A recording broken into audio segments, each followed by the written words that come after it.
forget to like, many forget to comment. It hurts me because it feels like my hard work is left unseen. I ask you today, not just as a creator, but as your brother who truly loves you, please, whenever you watch, give your love back.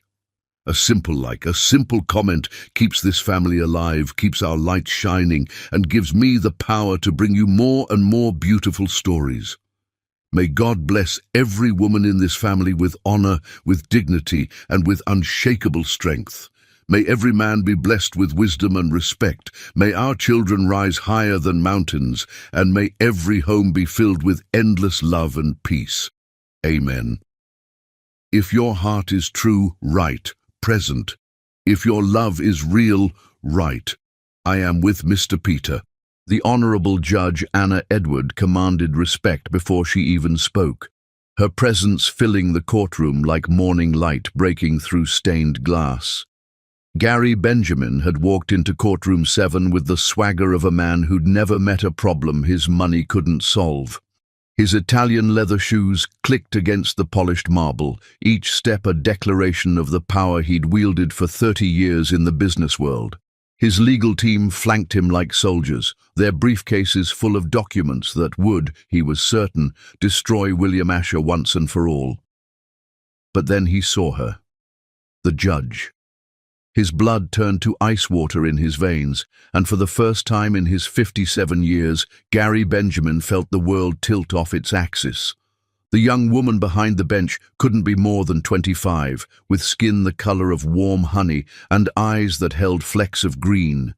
His mother's eyes. His eyes.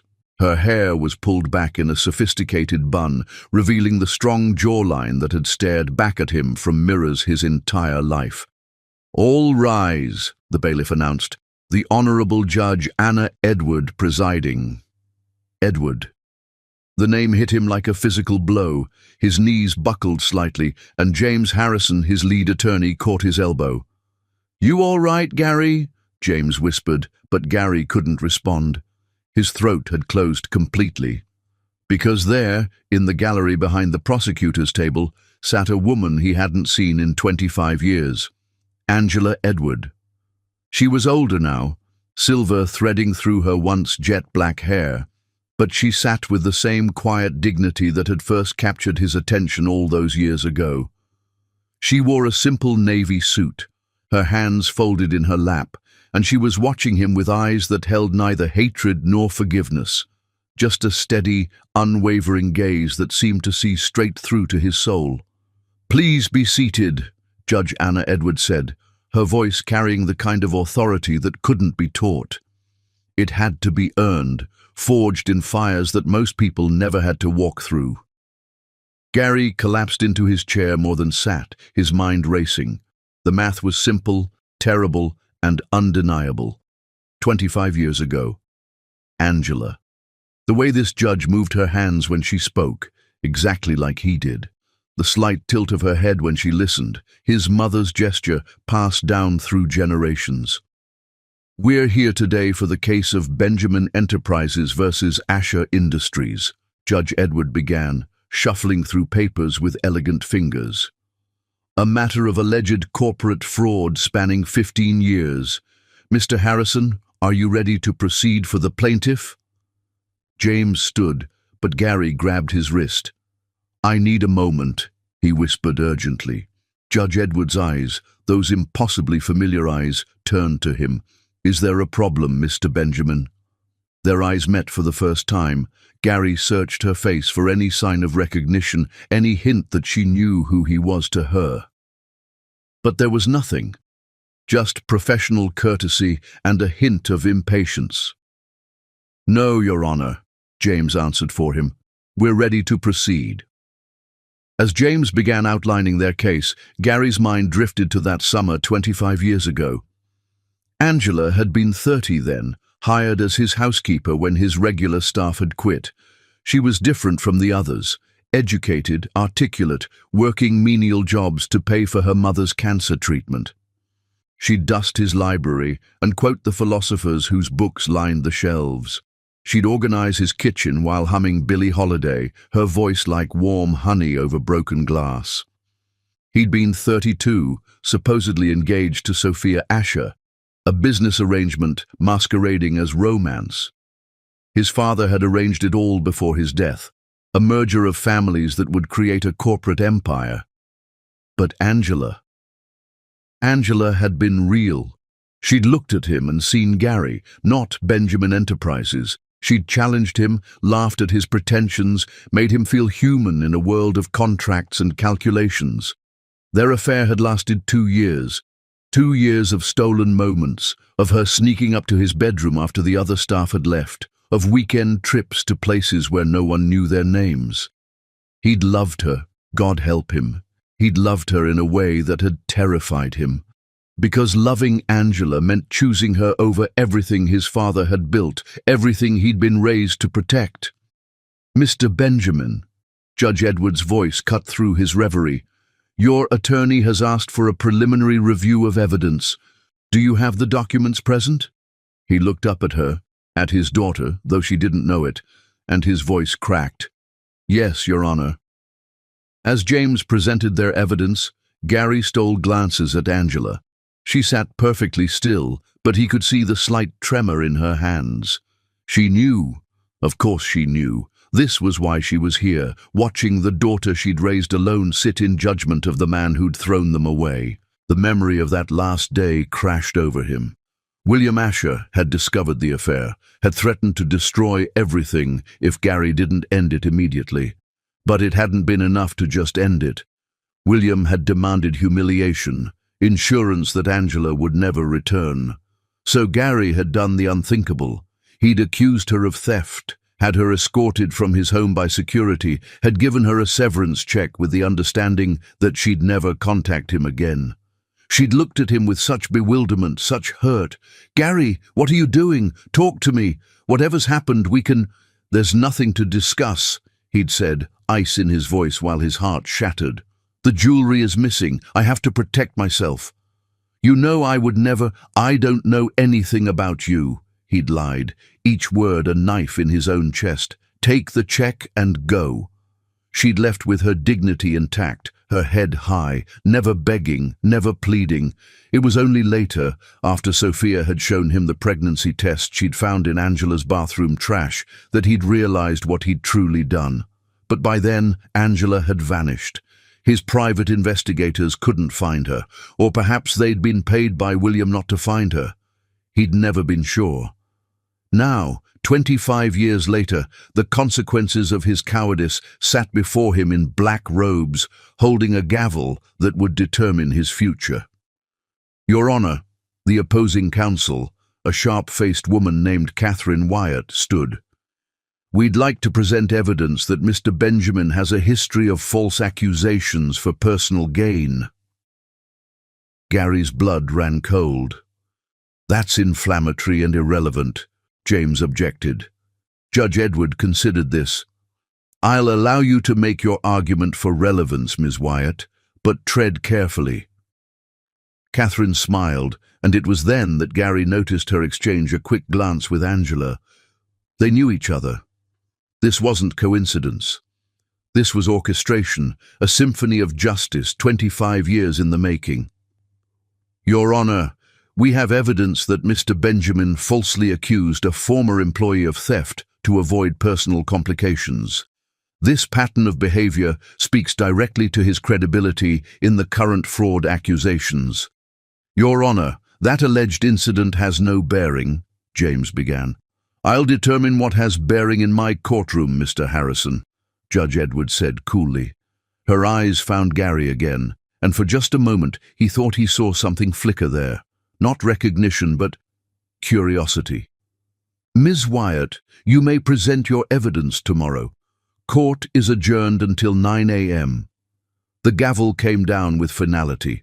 As people began filing out, Gary remained frozen in his chair. Angela rose slowly from her seat in the gallery, and for one heart-stopping moment, their eyes met across the courtroom.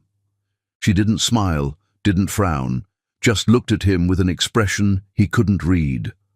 Then she turned and walked to the front of the courtroom, where Judge Edward was gathering her papers. He watched them embrace, mother and daughter, though no one else in the courtroom knew it. Angela whispered something in Anna's ear, and the judge's professional mask slipped for just a moment, revealing surprise, then something that might have been pain. Anna's eyes found his across the courtroom, and this time there was something new in them. A dawning understanding, perhaps, or maybe just the beginning of questions she'd never thought to ask. As Gary finally stood on unsteady legs, James grabbed his arm. "What the hell was that about, Gary? You look like you've seen a ghost." "Not a ghost," Gary murmured, watching Angela and Anna leave through the judge's private exit. "Something much worse. The truth." That night, Gary stood in his empty mansion. Sophia had taken half of everything in the divorce, but the loneliness had been there long before she left. He poured himself a scotch and stared at the space on the wall where Angela's picture should have been, would have been, if he'd been a different man. Tomorrow he would face them again. Tomorrow the truth would begin to unravel.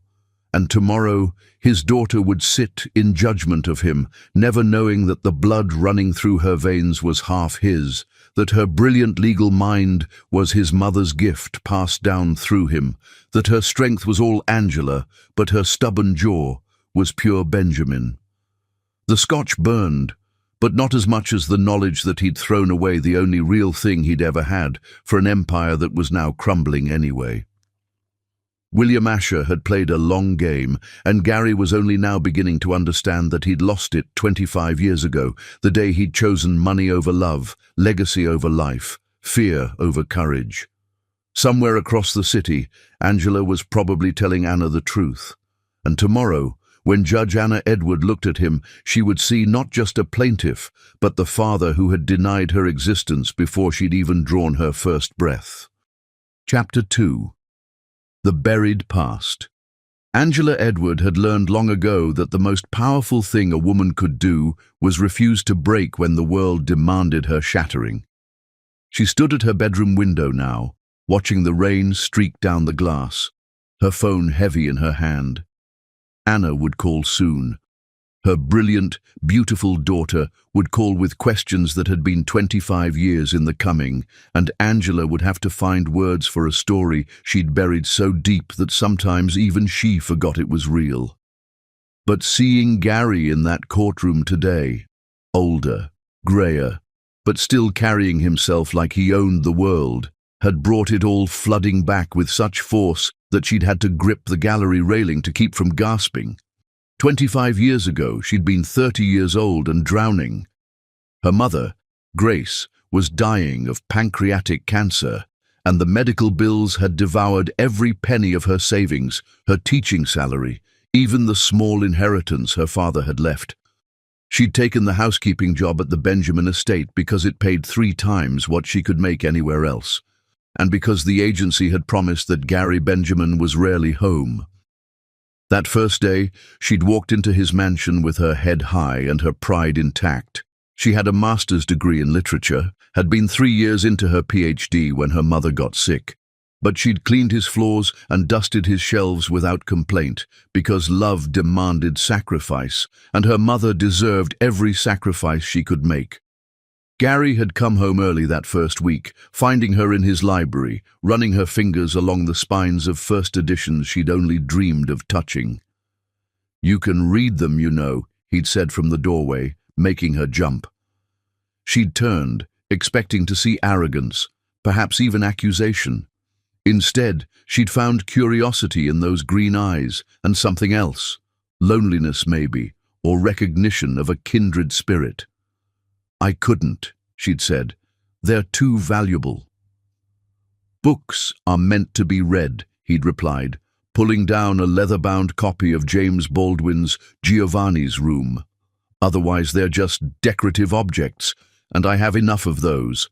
That had been the beginning. He'd started coming home earlier, always finding her in the library during her breaks. They'd discuss literature, philosophy, music. He'd been different than she'd expected, wounded somehow, trapped in a life that didn't quite fit him, like a song played in the wrong key. "Why are you here?" he'd asked her one evening, 3 months after she'd started. "You're brilliant. You should be teaching at a university, not—" Not cleaning your house? She'd finished for him, but gently. My mother is sick. Love makes us do things we never imagined. He'd looked at her then with such intensity that she'd felt it in her bones. I wouldn't know, he'd said quietly. I've never loved anyone that much. That's the saddest thing I've ever heard, she'd told him, and meant it. The first kiss had happened in that library, surrounded by all those stories of love and loss. It had been soft, hesitant, a question more than a statement. She'd known it was wrong. He was engaged, she was his employee.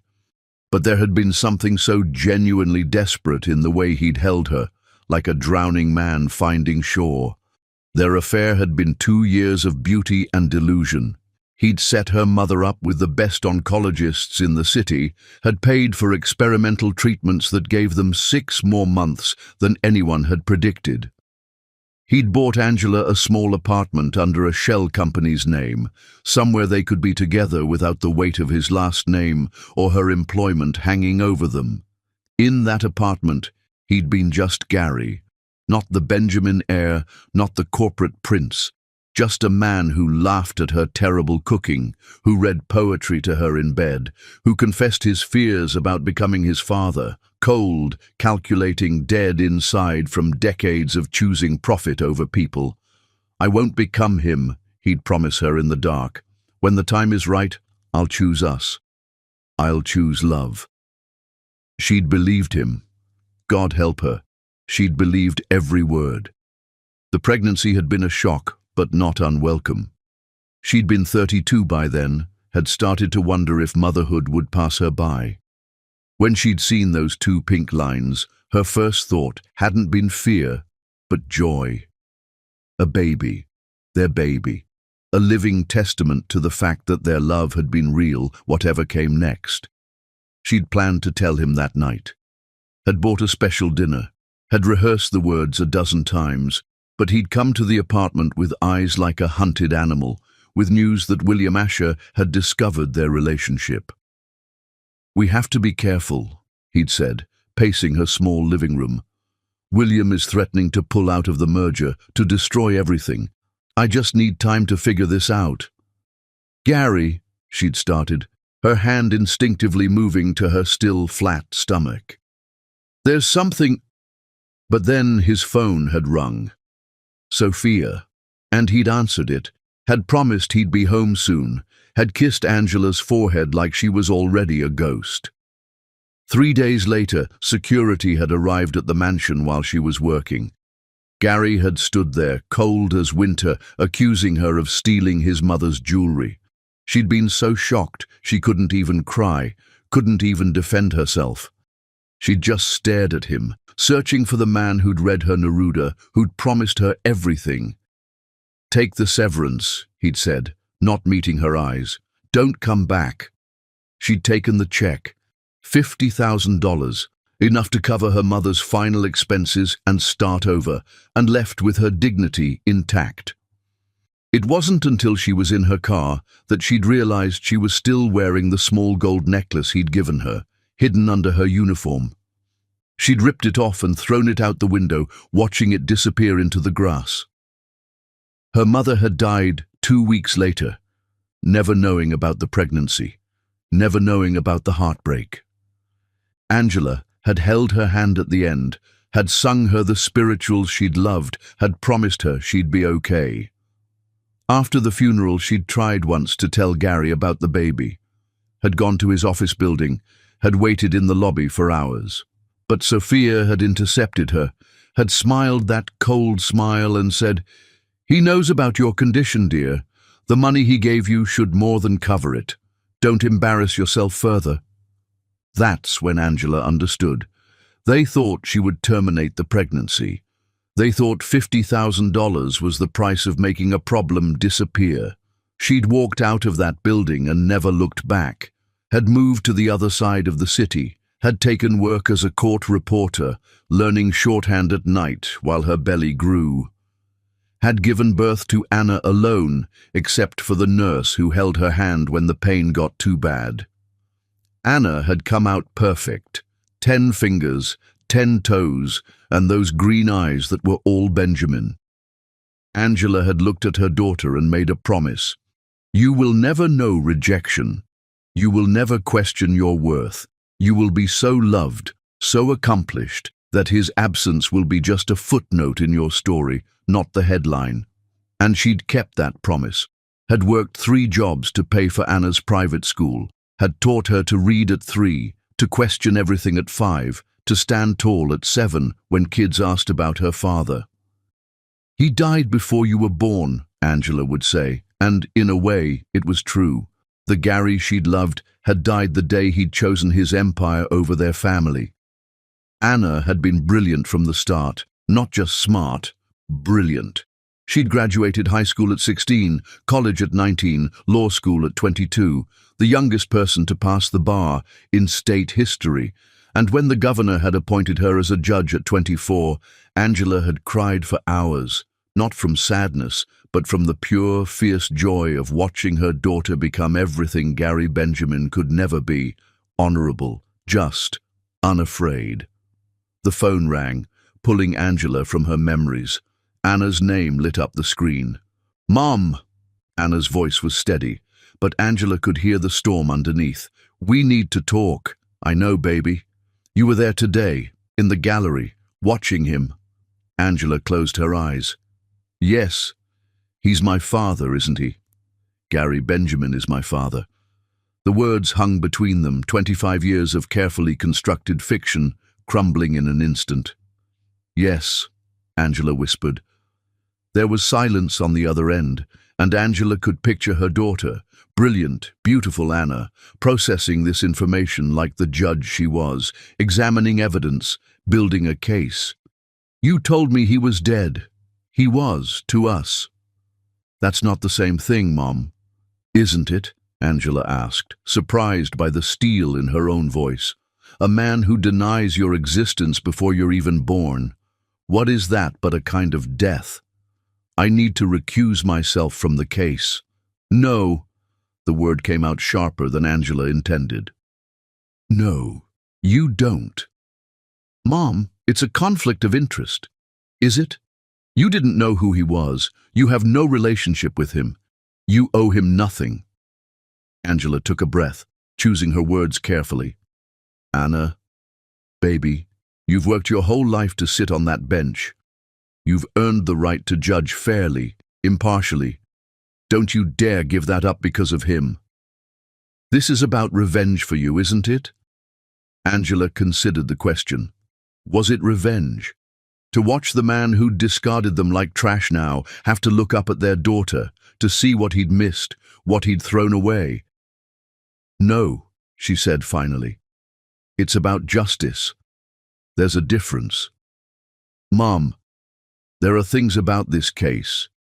William Asher's fraud goes back decades, and there's something about a theft accusation from 25 years ago." "That was me," Angela said quietly. "He accused me of theft to get rid of me when William Asher discovered our relationship." The silence stretched so long, Angela wondered if the call had dropped. "He falsely accused you of a crime." Anna's voice had changed, hardened into something Angela recognized, the voice she used in court when someone had lied to her. "Yes." "And you were pregnant with me?" "He didn't know that part. I never got the chance to tell him. But Sophia knew. His wife knew, and told you he knew." Angela's breath caught. "How did you—" "She's on the witness list, Mom. She and Gary have been divorced for 15 years, and she's testifying against him. Catherine Wyatt sent me her deposition. She admits to a lot of things." Angela sank onto her bed. "I didn't know that." "Did you plan this? Did you know the case would come to my court?" "No, baby. I found out this morning, same as you. But when I did—" Angela paused, searching for honesty. "When I did, I had to be there. I had to see his face when he realized who you are." "And did he realize?" "Oh, yes. He knew the moment he saw you. You have his mother's eyes, his jawline. He knew, and it terrified him." Anna made a sound that might have been a laugh or a sob. "What am I supposed to do with this, Mom? How am I supposed to sit there tomorrow and pretend I don't know?" You do what you've always done, Angela said firmly. You pursue justice. You follow the law. You be the judge you are, not the daughter he never wanted. Maybe I should talk to him. No. Angela's voice was fierce now. Don't you dare give him that. He had 25 years to find you, to find us. 25 years, Anna. Your first steps, your first words, your graduation, your appointment to the bench. He missed it all by choice. Don't hand him absolution now, just because he's facing consequences.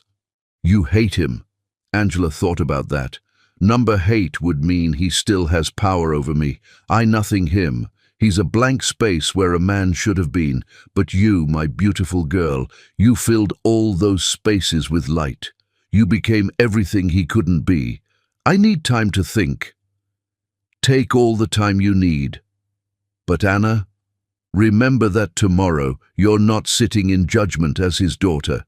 You're sitting as Judge Edward, appointed to that bench because of your brilliance, your integrity, your justice. That has nothing to do with him and everything to do with you.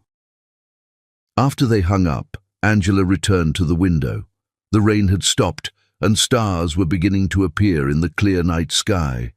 Somewhere across the city, Gary Benjamin was probably pacing his empty mansion, realizing that his past had finally caught up with him in the form of a daughter who held his future in her hands.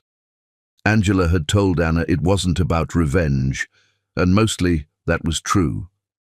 But there was something poetic about it, wasn't there? Gary had chosen his legacy over love, and now his legacy would be decided by the love he'd rejected. She thought about the young woman she'd been, crying in that parking lot with his gold necklace in her hand, pregnant and alone and terrified. If she could tell that woman that her daughter would one day sit in judgment over Gary Benjamin, that she would become the youngest judge in state history, that she would embody justice itself, would that woman have believed it? Angela smiled, a real smile for the first time all day. Tomorrow would bring more revelations, more pain, more truth. But tonight she would sleep peacefully, knowing that she had raised a daughter who could face the man who'd denied her and deliver justice without flinching. That wasn't revenge. That was redemption. Chapter 3. The Brilliant Rise. Anna Edward had always known she was different, but she'd never understood that difference was her mother's greatest gift until now. She sat in her chambers at midnight, legal briefs scattered across her desk, but her eyes were fixed on a photograph from her law school graduation. Her mother stood beside her, radiant with pride, and Anna could see now what she'd missed then. The fierce protectiveness in Angela's eyes, the way she held Anna's hand like she was anchoring her to the earth, keeping her from floating away on the winds of her own brilliance. The knock on her door was soft, but insistent. "Come in," Anna called, expecting her clerk.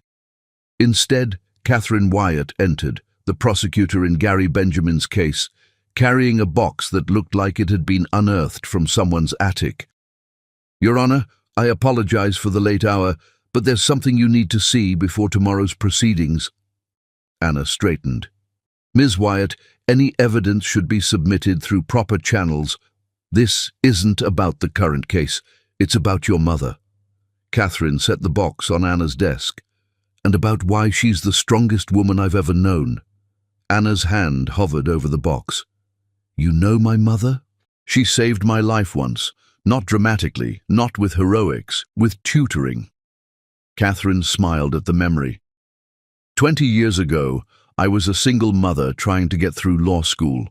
Your mother was working 3 jobs, raising you alone, and she still found time to tutor me in legal writing for free because she saw me struggling in the library one night." Anna's throat tightened. That sounded exactly like her mother. "She never told me about you. She was protecting you. From him, from the truth, from anything that might dim your light." Catherine gestured to the box. "These are public records, newspaper clippings, things I gathered over the years when I realized who you were. Your story, Anna, the one your mother never told you." After Catherine left, Anna opened the box with trembling fingers. The first item was a newspaper clipping from 23 years ago. Prodigy child, 2, reads at 5th grade level. There was a grainy photo of her, tiny and serious, holding a book bigger than her torso. But it was the background that made Anna's breath catch. Their first apartment, shabby and small, toys clearly from second-hand stores, but everything immaculate, organized, loved. She pulled out more clippings. Local girl 6 wins national mathematics competition. Youngest student ever admitted to Preston Academy on full scholarship. Teen genius graduates high school at 16. But interspersed with these achievements were other documents. Pay stubs showing her mother working as a court reporter by day, a hotel cleaner at night, a weekend tutor. Medical bills marked paid for Anna's childhood asthma, with amounts that made Anna's stomach clench. A teacher's note. Anna asked why she doesn't have a father like other kids. I told her some families are different, but she said her mom is worth 2 parents anyway. Anna laughed through her tears at that one. She'd been 7, and already understanding that Angela Edward was extraordinary. There was a college recommendation letter from a Professor Michael Chen that stopped Anna cold. In 30 years of teaching, I have never encountered a student like Anna Edward. But perhaps more remarkably, I have never encountered a parent like Angela Edward. She attended every single one of Anna's lectures, sitting in the back, never speaking, just watching her daughter soar. When I asked her about it, she said, "Professor, I'm learning too. My daughter is teaching me that anything is possible. This young woman hasn't just raised a genius, she's raised a human being with empathy, integrity, and a fierce sense of justice. That doesn't come from IQ, that comes from love." Anna had never known her mother attended her lectures. Angela had always said she was working, and Anna had believed her. But of course, she'd been there. Angela had always been there, invisible but present, a guardian angel in a court reporter's suit. The next document was a transcript from a city council meeting when Anna was 17. Her mother had stood up during public comment to advocate for funding for a legal aid clinic. But it was what she'd said that made Anna's hands shake. "You want to know why this matters? Because 20 years ago, I was falsely accused of a crime. I had no money for a lawyer, no way to fight back. I lost everything, my job, my reputation, my future. But I survived, and I raised a daughter who just got accepted to Harvard Law School at 17 years old. She's going to be a judge someday, mark my words, and when she is, she's going to remember that justice isn't just for those who can afford it. It's for everyone. That's why we need this clinic." Anna had gotten into Harvard that same week. Her mother had cried, had held her, and said it was everything she'd dreamed of. But Anna understood now that it hadn't been about Harvard. It had been about justice, about raising a daughter who could right the wrongs Angela had suffered. A financial aid document from Harvard made Anna gasp. Her mother had listed assets, $3,000 in savings. That was it. For all those years of working 3 jobs, Angela had saved almost nothing, had poured everything into Anna's education, her health, her future. But under the section for additional circumstances, Angela had written, "My daughter does not know the extent of our financial situation. She believes her father left us life insurance. There was no insurance, no father who died honorably. There was only a man who chose his wealth over his child. I have protected her from this truth because she deserves to build her identity on her strengths, not his absence. I am requesting aid not for myself, but so my daughter can become the woman she's meant to be without the burden of my struggles." Harvard had given Anna a full scholarship. The last item in the box was a letter sealed with "For Anna" written on it in her mother's handwriting. Inside was a date, to be opened only if you ever learn the truth. Anna broke the seal with shaking fingers. "My dearest Anna, if you're reading this, then you know about Gary. about the lies I told, about the father you never had. I imagine you're angry, and you have every right to be. But let me tell you what I know, what I've always known. You are not his daughter. You are mine. Every achievement, every success, every moment of brilliance, that's you, baby. Not his DNA, not his legacy. You. I didn't tell you the truth because I watched him choose money over love, reputation over reality. I couldn't let you grow up knowing that someone who should have loved you most chose not to know you at all. I couldn't let his cowardice become your burden. You became a judge because you believe in justice. That belief didn't come from him. It came from watching me fight for every opportunity, from seeing how hard people work just to survive, from understanding that the law should protect everyone, not just the wealthy. When you were 5, you asked me why you didn't have a daddy. I told you he died, and you said, "That's okay, Mama. You love me enough for 2 people, and baby, I have. I've loved you with the force of a hurricane, with the depth of the ocean, with the intensity of 1,000 suns. Now you sit in judgment, and the universe has a sense of humor because the man who denied you stands before you seeking justice. Don't recuse yourself. Don't give him that power. Judge him as you would any man, fairly, impartially, honestly. That's all I've ever wanted for you, to be better than both of us. You are my greatest achievement, Anna, not because of your degrees or your title, but because you are good, you are kind, you are just. Don't let his presence in that courtroom change who you are. He's just a plaintiff. You are a judge. You are my daughter. You are everything. All my love, Mom." Anna was sobbing now, her judicial composure completely shattered. She thought about her mother, 32 and pregnant, being escorted from Gary's mansion like a criminal. She thought about Angela giving birth alone, raising a baby on 3 hours of sleep and pure determination. She thought about every sacrifice, every late night, every job taken and dream deferred, so that Anna could stand where she stood now. Her phone buzzed, a text from her mother. "Can't sleep. Making your favorite. Chamomile tea with honey. Come home." Anna grabbed her coat and drove through the empty streets to the modest townhouse her mother had finally been able to buy 5 years ago. Angela was waiting on the porch, 2 steaming mugs in hand, looking exactly like what she was, a woman who had conquered the world through love alone. "You saw the box," Angela said. "It wasn't a question. Why didn't you tell me? About the lectures, the money, any of it?" Angela handed her the tea. "Because that was my journey, baby. Yours was to fly. Mine was to build the runway." They sat in silence for a moment. Then Anna asked, "How did you do it? How did you raise me alone, work those jobs, never complain?"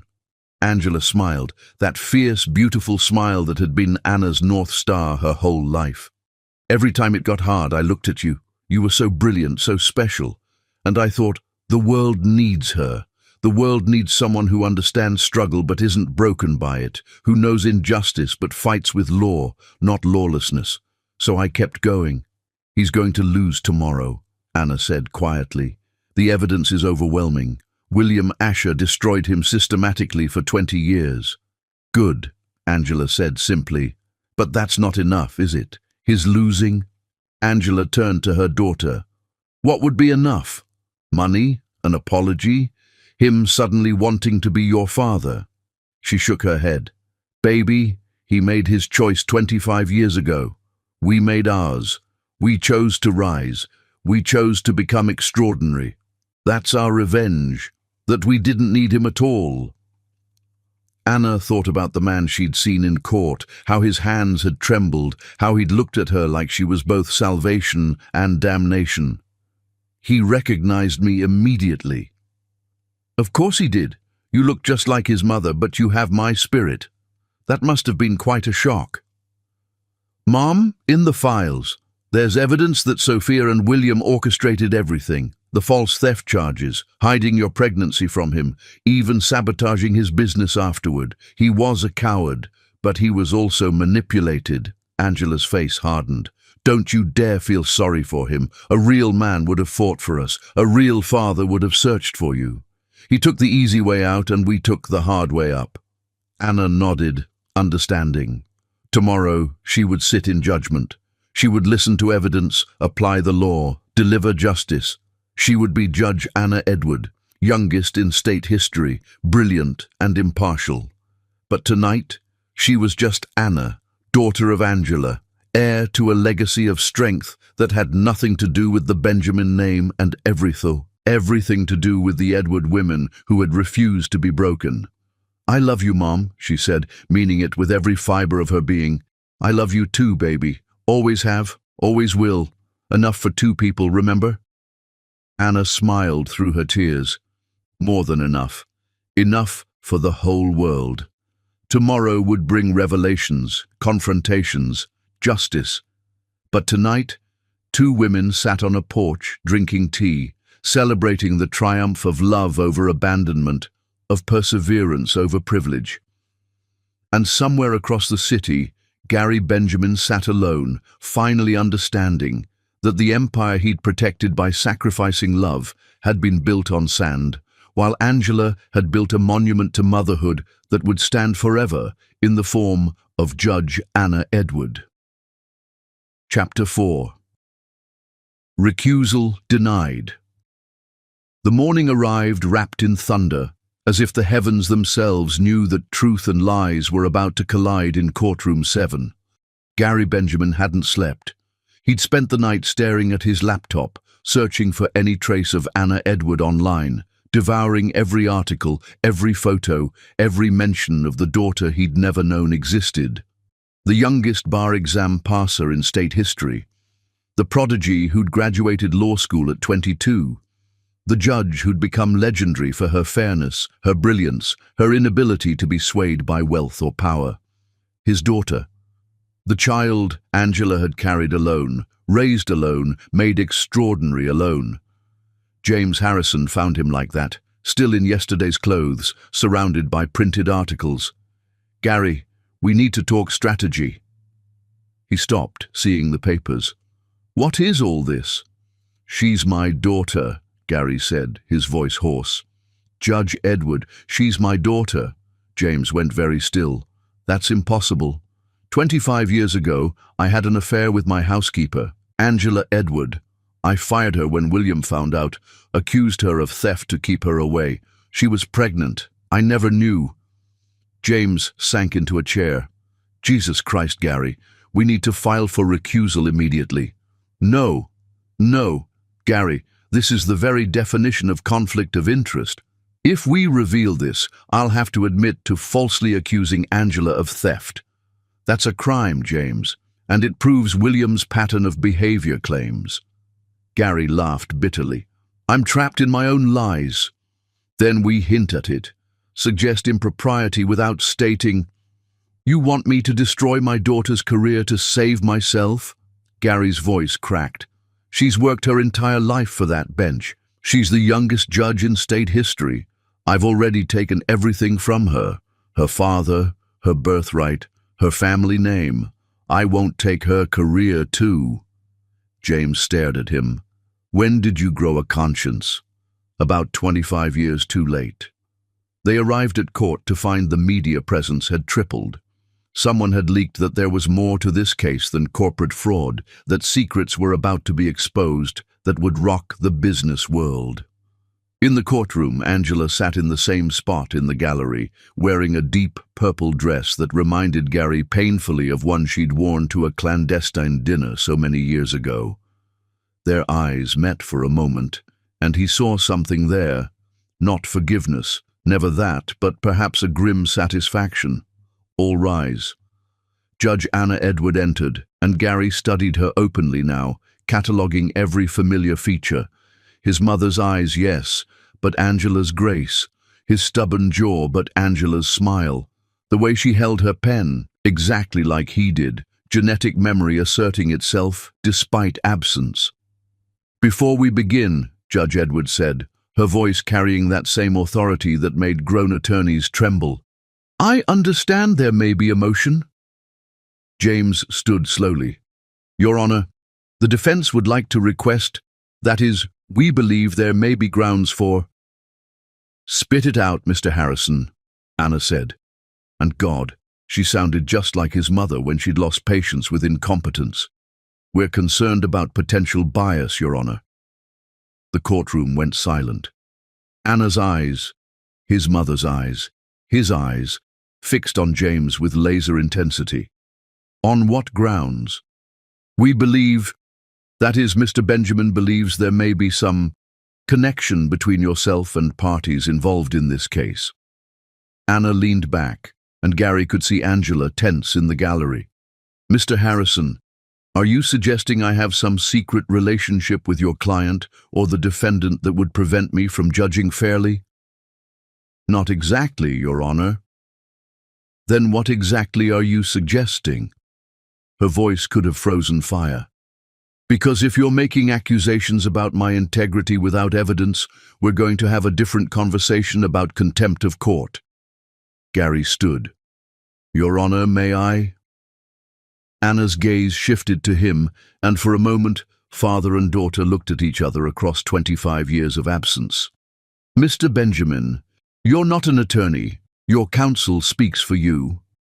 Please, Your Honor. Just one moment. She nodded slowly. Gary took a breath. We withdraw any suggestion of bias. I have complete faith in Your Honor's ability to judge this case fairly and impartially. Mr. Harrison was overzealous in his concern for my interests. Anna studied him for a long moment. Very well. Motion for recusal is denied, as no proper grounds have been established. Ms. Wyatt, please proceed with your case. Catherine Wyatt stood with a smile that promised devastation. Your Honor, we'd like to call our first witness, Sophia Asher Benjamin. Gary's ex-wife entered the courtroom like she was walking a runway, all designer clothes and practiced poise. But Gary could see the cracks, the slight tremor in her hands, the way she avoided looking at him. 15 years of marriage, and it had all been built on a foundation of lies. Mrs. Asher Benjamin, Catherine began. Ms. Asher, Sophia corrected. I took back my maiden name after the divorce. Ms. Asher, you were married to Gary Benjamin for 15 years. Yes. And that marriage ended in divorce 10 years ago. Yes. Can you tell the court about the circumstances that led to your marriage? Sophia's eyes flickered to Gary. My father, William Asher, arranged it. A merger between families, he called it. Gary needed our connections, and my father wanted the Benjamin name. Were you aware that Mr. Benjamin was involved with someone else at the time of your engagement? I became aware of it, yes. Can you tell us about that? Sophia straightened. Her name was Angela. She was his housekeeper. They'd been having an affair for 2 years. Anna's face remained impassive, but Gary saw her pen still on the page. What happened when this affair was discovered? My father was furious. He threatened to destroy Gary unless he ended it immediately, and he did more than end it. He accused her of theft to ensure she could never come back. Did she steal anything? My father and I, we planted my jewelry in her room. Gary knew it was planted, but he went along with it. Gasps rippled through the courtroom. Angela remained still as stone in the gallery. Ms. Asher, what happened to Angela after she was fired? She disappeared, but not before I intercepted her at Gary's office building. She was trying to tell him something, seemed desperate. I told her he knew about her pregnancy and didn't care. Anna's pen dropped. Catherine picked it up smoothly, as if this was all choreographed. She was pregnant? Yes. I'd found a pregnancy test in her bathroom trash. I told Gary after she was gone, and he said it was better this way, said the child would have complicated everything. That was a lie. Gary wanted to scream it, but he couldn't move, couldn't breathe. He'd never said that. He'd been devastated, had tried to find Angela, but Sophia had told him she'd left the state, had started a new life. Ms. Asher, why are you testifying against your father now? Sophia's composure finally cracked. Because I spent 25 years living with what we did. We destroyed an innocent woman because she dared to love above her station. We separated a father from his child because it was inconvenient. And my father has spent the last 20 years destroying Gary's business bit by bit as punishment for corrupting me with his affairs. Even though the affair happened before our marriage, I'm tired of the lies. I'm tired of the destruction. That woman, Angela, she deserved better. Her child deserved better. No further questions. James stood for cross-examination, but Gary grabbed his arm. "Don't," he whispered. "Leave it." "Gary, I have to—" "No," she told the truth. "Leave it." Judge Anna Edward called for a recess. As people filed out, Gary saw her retreat to her chambers, saw Angela follow. He wanted to follow too, wanted to burst in and explain, apologize, beg for something he didn't even have words for. Instead, he stood in the hallway watching Catherine Wyatt approach. "She's remarkable, isn't she?" Catherine said. "Your daughter." Gary's throat closed. "You know, I've known Angela for 20 years. She tutored me through law school while working 3 jobs to raise Anna alone. Did you know Anna graduated high school at 16, college at 19, that she wrote her law school thesis on justice for the falsely accused?" Each fact was a knife between his ribs. "She doesn't need you," Catherine continued. "Neither of them do. They built something beautiful out of the ashes you left behind. But now you get to watch what you missed. You get to see the incredible woman your daughter became without you. And you get to know that every brilliant ruling she makes, every life she changes, every bit of justice she delivers, that's Angela's victory, not yours."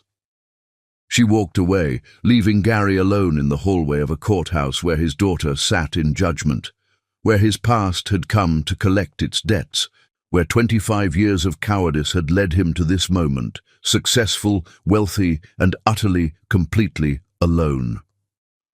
When court reconvened, Anna returned, composed but changed. There was something in her eyes now, a depth of understanding that hadn't been there before. "We'll continue with testimony tomorrow," she said, "but I want to make something clear to both parties. This court deals in truth and justice. Nothing less will be tolerated. The past has a way of surfacing, gentlemen, and when it does, we must face it with courage, not cowardice. Court is adjourned." The gavel came down with finality, and as Gary watched his daughter leave the bench, he understood that she wasn't just talking about the case. She was talking about him, about Angela, about the truth that had finally come to light in the last place he'd ever expected, a courtroom where justice wore his daughter's face. Chapter 5. Mother's Revelation.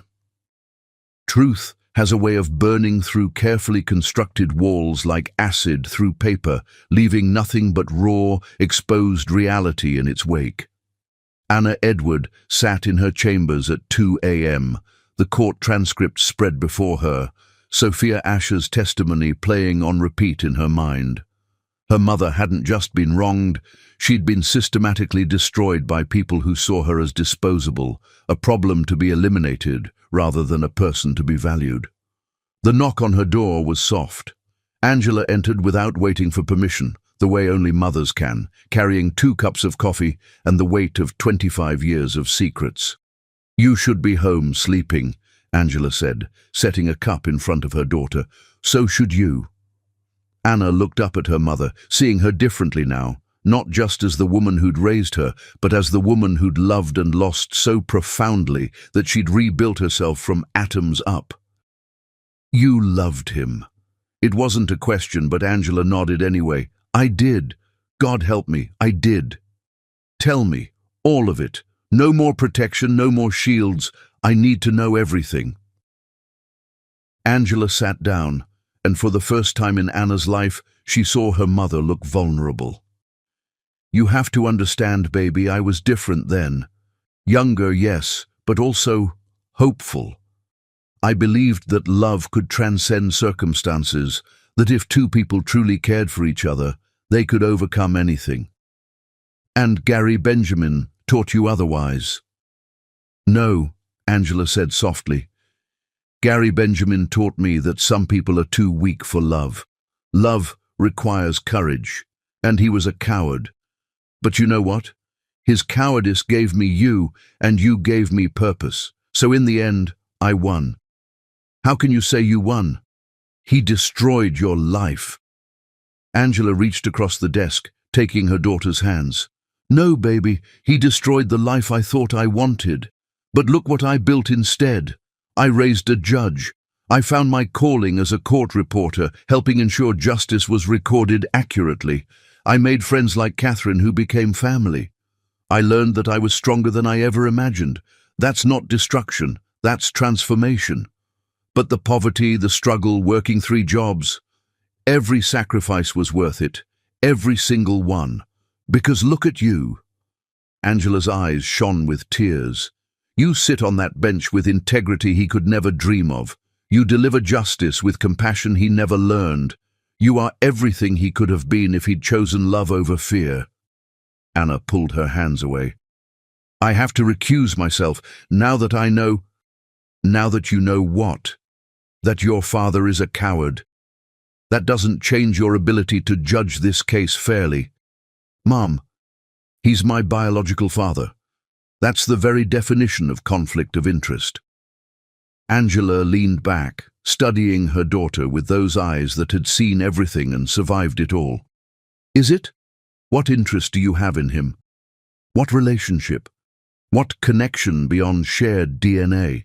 You owe him nothing, Anna, not even acknowledgement. The law says a judge must recuse herself if she cannot be impartial. Can you be impartial? Anna thought about it, really thought about it. Did she hate Gary Benjamin? You had to care about someone to hate them. Did she love him? How could you love a stranger? What she felt was nothing, a blank space where emotion should be. I can be impartial, she said finally. He's just a plaintiff to me. Then stay on the case. Show him what he missed. Show them all that Angela Edwards' daughter cannot be moved by money, by connection, by anything except the truth. What if he tries to claim me? What if he suddenly wants to be my father? Angela's laugh was sharp as winter wind. 25 years too late for that. You're not a child he can buy with gifts or manipulate with guilt. You're Judge Anna Edward. You belong to no one but yourself. They sat in silence for a moment. Then Anna asked, Did you ever think about telling me the truth? Every day. But then I'd watch you flourish without the weight of his rejection, and I'd keep quiet. Maybe that was selfish. No, Anna said firmly. It was love. You protected me so I could become who I am, not who his absence might have made me. Catherine gave you the box. Yes. And I understand now why you're the strongest person I know. You didn't just survive, Mom. You triumphed.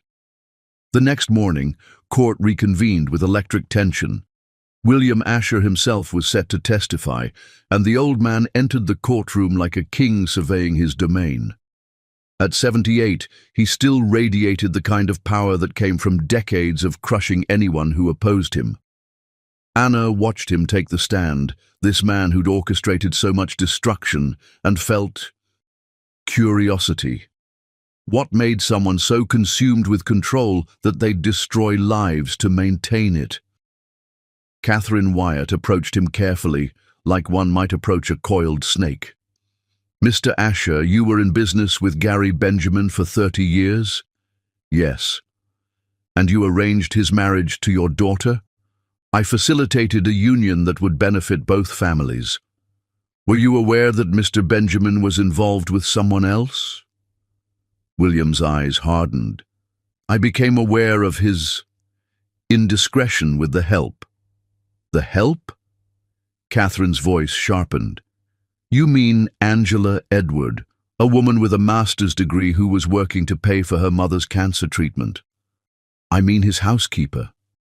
Mr. Asher, did you threaten to destroy Mr. Benjamin if he didn't end the relationship? I protected my daughter from humiliation. By framing an innocent woman for theft? William's jaw clenched. That was Gary's decision. But you knew about it. You orchestrated it. I did what was necessary. Anna watched this exchange, her judicial mask perfect, but inside she was seeing her mother at 30, being escorted out by security, accused of crimes she didn't commit, pregnant and alone. Her pen moved across the page, taking notes with steady hands while her heart raged. Mr. Asher, did you then spend the next 20 years systematically defrauding Benjamin Enterprises as punishment for Gary's relationship with Angela? That's absurd. Catherine produced document after document, evidence of shell companies, redirected funds, corporate espionage that had slowly bled Gary's company dry. William's face grew redder with each revelation. You destroyed him slowly, Catherine said, death by 1,000 cuts, because he dared to love someone you deemed beneath him. He sullied my daughter, William exploded. He was supposed to marry Sophia, create an empire, not waste himself on some what, Mr. Asher? Anna's voice cut through the courtroom like a blade. Everyone turned to look at her. Finish your sentence. William looked up at her, and for the first time seemed to really see her. His face went pale. Your Honor, you were about to use a slur, weren't you? About a woman you had falsely accused of theft. A woman whose only crime was loving someone you'd decided belonged to you. Anna's voice was calm, controlled, but there was steel beneath it. This court has heard enough. We'll recess until tomorrow for closing arguments. As the courtroom cleared, Anna saw Gary approach William. She couldn't hear what was said, but she saw William's face contort with rage, saw him spit words at Gary that made him flinch. Then William looked up at Anna, still on the bench, and she saw the moment he understood. The resemblance was too strong, the timing too perfect. He'd realized who she was. That evening, Anna's phone rang, an unknown number. Judge Edward. This is Gary Benjamin. Please don't hang up. Anna's finger hovered over the end button. You have 30 seconds. I know you know. About us. About everything. There is no us, Mr. Benjamin. You're right, I'm sorry. I wanted you to know that I didn't know. About you. Your mother never got the chance to tell me. If I had known, you'd have what? Chosen differently? Left your empire for a baby you never wanted? Yes. The word was immediate, desperate. Anna laughed, but there was no humor in it. Liar. You couldn't even choose my mother when it was just her. A baby would have only made you run faster. You don't know that.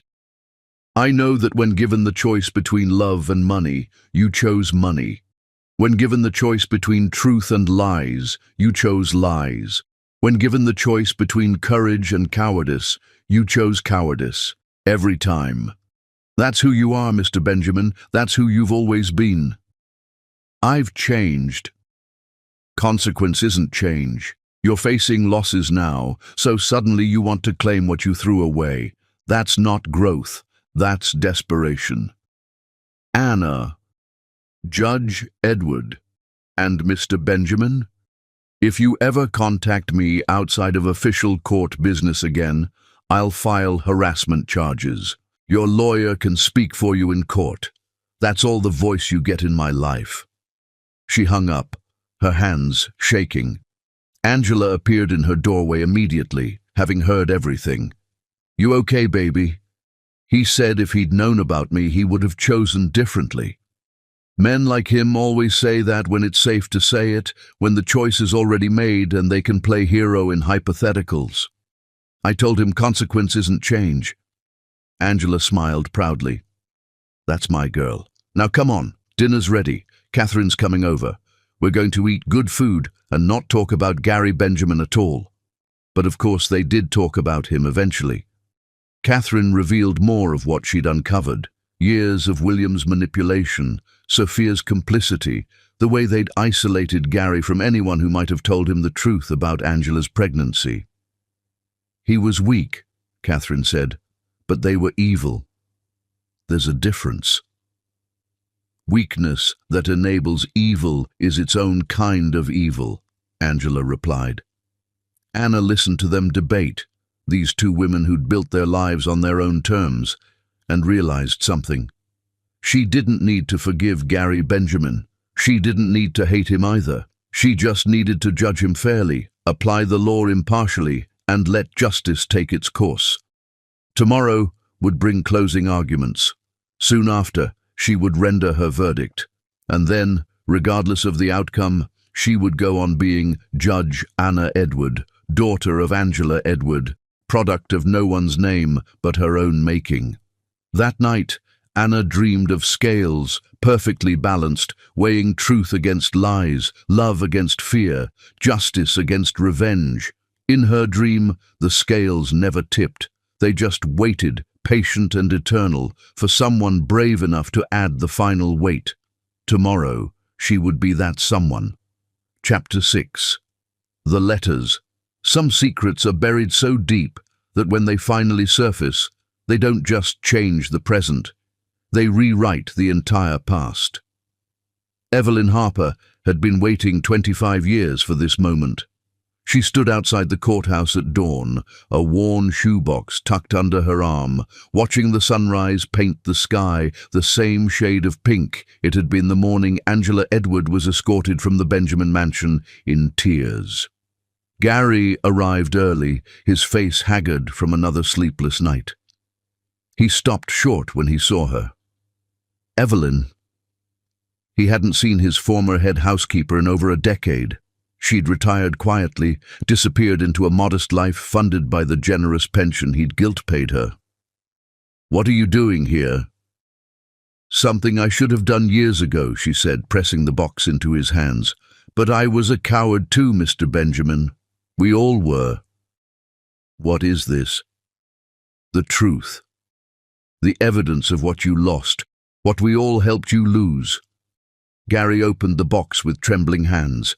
Inside were letters, dozens of them, all in Angela's careful script, all addressed to him, all unsent. "She wrote them," Evelyn said, "after you fired her. She'd send them to the house and Ms. Sophia would intercept them. But I kept them, hid them.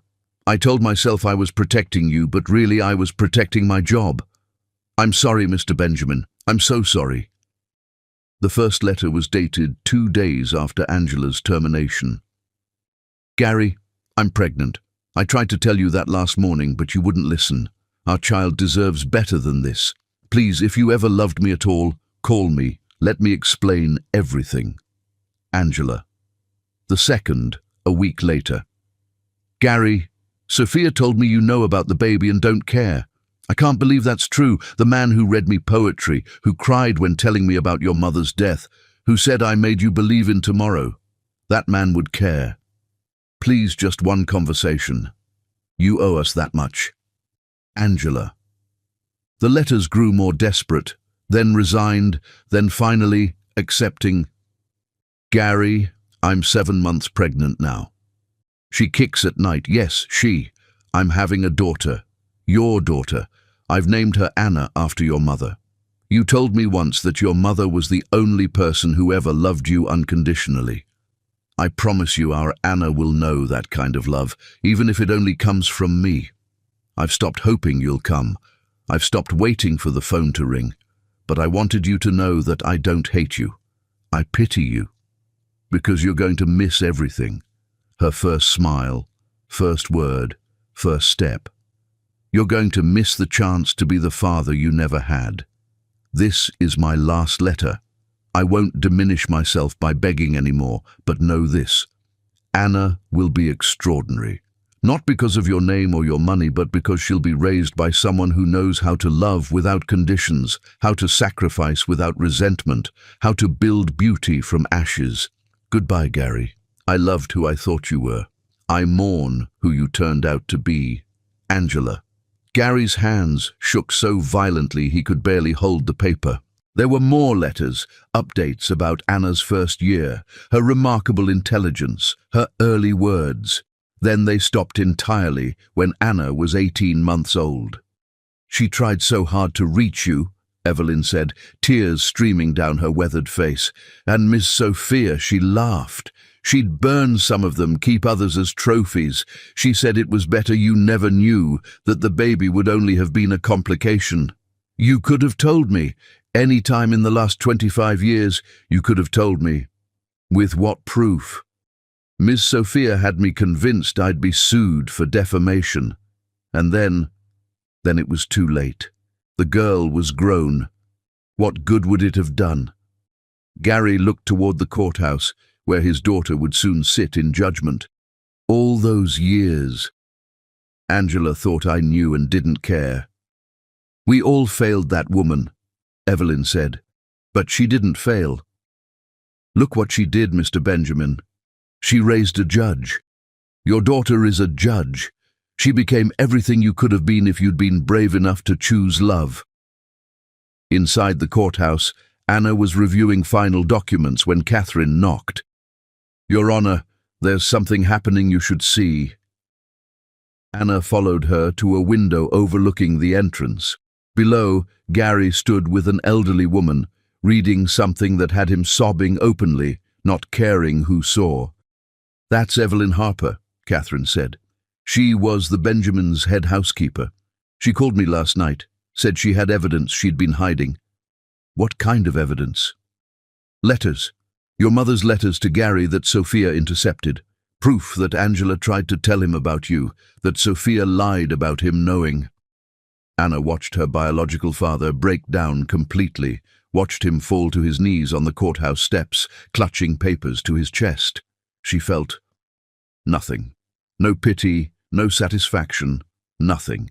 It doesn't change anything, Anna said. He still chose to fire her with false accusations. He still chose his fortune over her. The letters just prove my mother tried harder than she should have to redeem someone unredeemable. You're angry. No, Anna said, turning from the window. I'm indifferent, and that's worse for him than anger could ever be. Court reconvened with a different energy. Gary looked destroyed, aged a decade overnight. William Asher sat smugly, believing his decades of revenge were about to culminate in Gary's complete destruction. Sophia was noticeably absent. She'd fled the state after her testimony, unable to face the consequences of her revelations. Catherine Wyatt stood for closing arguments. Your Honor, we've presented clear evidence of a pattern of fraud spanning 20 years. But more than that, we've revealed a web of cruelty, manipulation, and destruction that goes back even further. William Asher didn't just defraud Benjamin Enterprises. He orchestrated the destruction of lives. He and his daughter conspired to frame an innocent woman for theft, to separate a father from his child, to build their empire on a foundation of lies. She paused, looking directly at William. But here's the beautiful irony. The woman they tried to destroy didn't break. Angela Edward raised a daughter who would become the youngest judge in state history, a woman of such integrity that she sits on this bench today, presiding over the collapse of everything William Asher built through cruelty. That's not just justice, Your Honor. That's poetry. James Harrison stood for the defense, but his heart wasn't in it. The evidence was overwhelming, and everyone knew it. He made perfunctory arguments about statute of limitations, about proof of intent, but even he seemed to know it was over. Anna let him finish, then called for a brief recess before rendering her verdict. In her chambers, she found her mother waiting. You shouldn't be here, Anna said. I know. I just needed to tell you something before you do this. Angela took her daughter's hands. Whatever you decide, make sure it's based on law, not on our history. Don't give them the satisfaction of saying you were biased. Mom, the evidence is overwhelming, I know, but baby, you're about to destroy him. Gary, I mean, and I need you to know that it's okay if part of you doesn't want to. He's your biological father. If you feel anything, I don't, Anna said firmly. Looking at him is like looking at a stranger who happens to share my DNA. You're my parent. You're the one who earned that title. He's just genetics. Angela pulled her daughter into a fierce hug. I'm so proud of you. Not for this verdict, whatever it is, but for who you are, for staying true to yourself despite everything." When court reconvened, Anna delivered her verdict with a clear, steady voice. "This court finds in favor of the plaintiff. The evidence of fraud is clear, systematic, and extensive.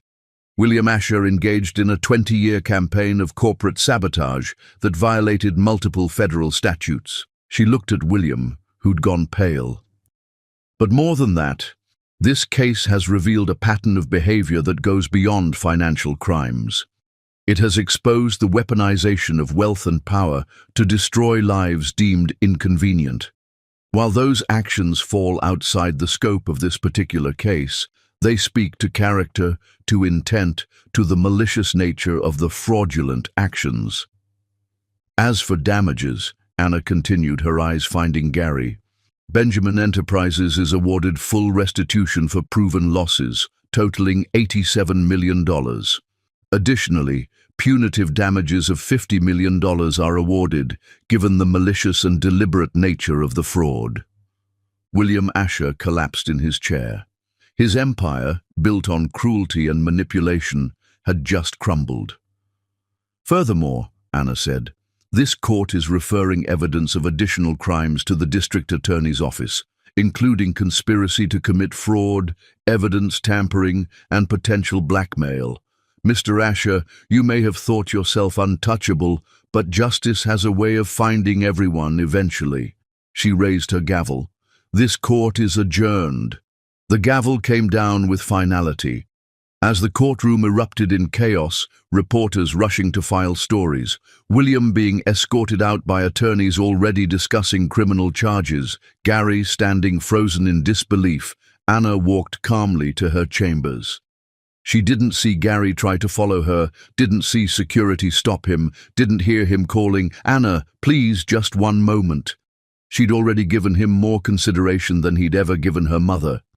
In her chambers, she found Catherine and her mother waiting with champagne. "You did it," Catherine said. "You brought down William Asher. The evidence brought him down. I just applied the law." "With perfect impartiality," Angela added proudly. "No one can say you were anything but fair." Anna accepted a glass of champagne but didn't drink. "It's not over. Gary will try to contact me now. He'll want to suddenly be my father." "Let him want," Angela said. "Wanting isn't getting. You owe him nothing." That evening, Anna stood in her apartment, looking out at the city lights. Her phone had rung 17 times, all calls from Gary Benjamin or his representatives. She'd blocked them all. Tomorrow, the news would break. The business world would learn about the fraud, the conspiracy, the decades of lies. But they'd also learn about her, the secret daughter who'd presided over it all. She'd weather that storm the way her mother had taught her, with dignity, with strength, with the knowledge that she'd done nothing wrong. Her phone buzzed with a text from her mother. "Saw the news is already breaking. Remember, you are not his story. You are your own. Love you." Anna smiled, typing back, "Love you too. Enough for two people, remember?" Always. Chapter 7. Anna's Discovery. The truth about identity is that it's not found in DNA or bloodlines, but in the choices we make when faced with who we really are. Anna Edward woke to her phone exploding with notifications. The story had broken overnight. Secret daughter presides over father's corporate case. Judge Edward, the hidden Benjamin heir. From housekeeper's daughter to judgment seat, the Anna Edward story. She turned off her phone without reading any of them. The media could speculate all they wanted. She had work to do. But when she arrived at the courthouse, she found Gary Benjamin waiting by her chambers, looking like he'd aged another decade overnight. James Harrison stood beside him, clearly uncomfortable. "Mr. Benjamin, you cannot be here," Anna said coolly. "If you have legal matters to discuss, file them through proper channels." "Please," Gary said, his voice breaking, "just 5 minutes, not as plaintiff and judge, as father and daughter." Anna laughed, but there was no warmth in it. "Father? You think that word applies to you? Let me explain something, Mr. Benjamin. A father is there for first steps and first words. A father teaches you to ride a bike and checks for monsters under the bed. A father shows up even when it's hard, especially when it's hard. You're not my father. You're just the man who contributed genetic material. I didn't know. Stop. Anna's voice could have frozen fire. You didn't know about me. Fine. But you knew you were falsely accusing my mother of theft. You knew you were choosing your merger over her love. You knew, and you chose anyway. Every consequence that followed, including me growing up without you, stems from that choice. The letters, Gary said desperately. I never saw them. Sophia hid them. If I'd known, you'd have what? Suddenly grown a spine. Suddenly chosen love over money. Anna shook her head. Mr. Benjamin, you couldn't even stand up for my mother when she was standing right in front of you. Letters wouldn't have changed that. James Harrison cleared his throat. Your Honor, Mr. Benjamin wishes to establish a trust fund for you. Anna's eyes flashed dangerously. If you finish that sentence, Mr. Harrison, I'll hold you in contempt. But I don't want his money. I don't want his name. I don't want his sudden interest, now that I'm successful enough to be worth claiming. She looked directly at Gary. My mother raised me on a court reporter's salary. Every success I've had, every achievement was built on her sacrifices, not your wealth. I won't let you buy your way into my story now. Gary pulled out a photograph from his wallet, old, worn, carefully preserved. It was Angela, young and radiant, laughing at something off camera. I've carried this for 25 years, he said quietly. Hidden it, protected it, looked at it every day, and wondered what if. Then you're even more pathetic than I thought, Anna said.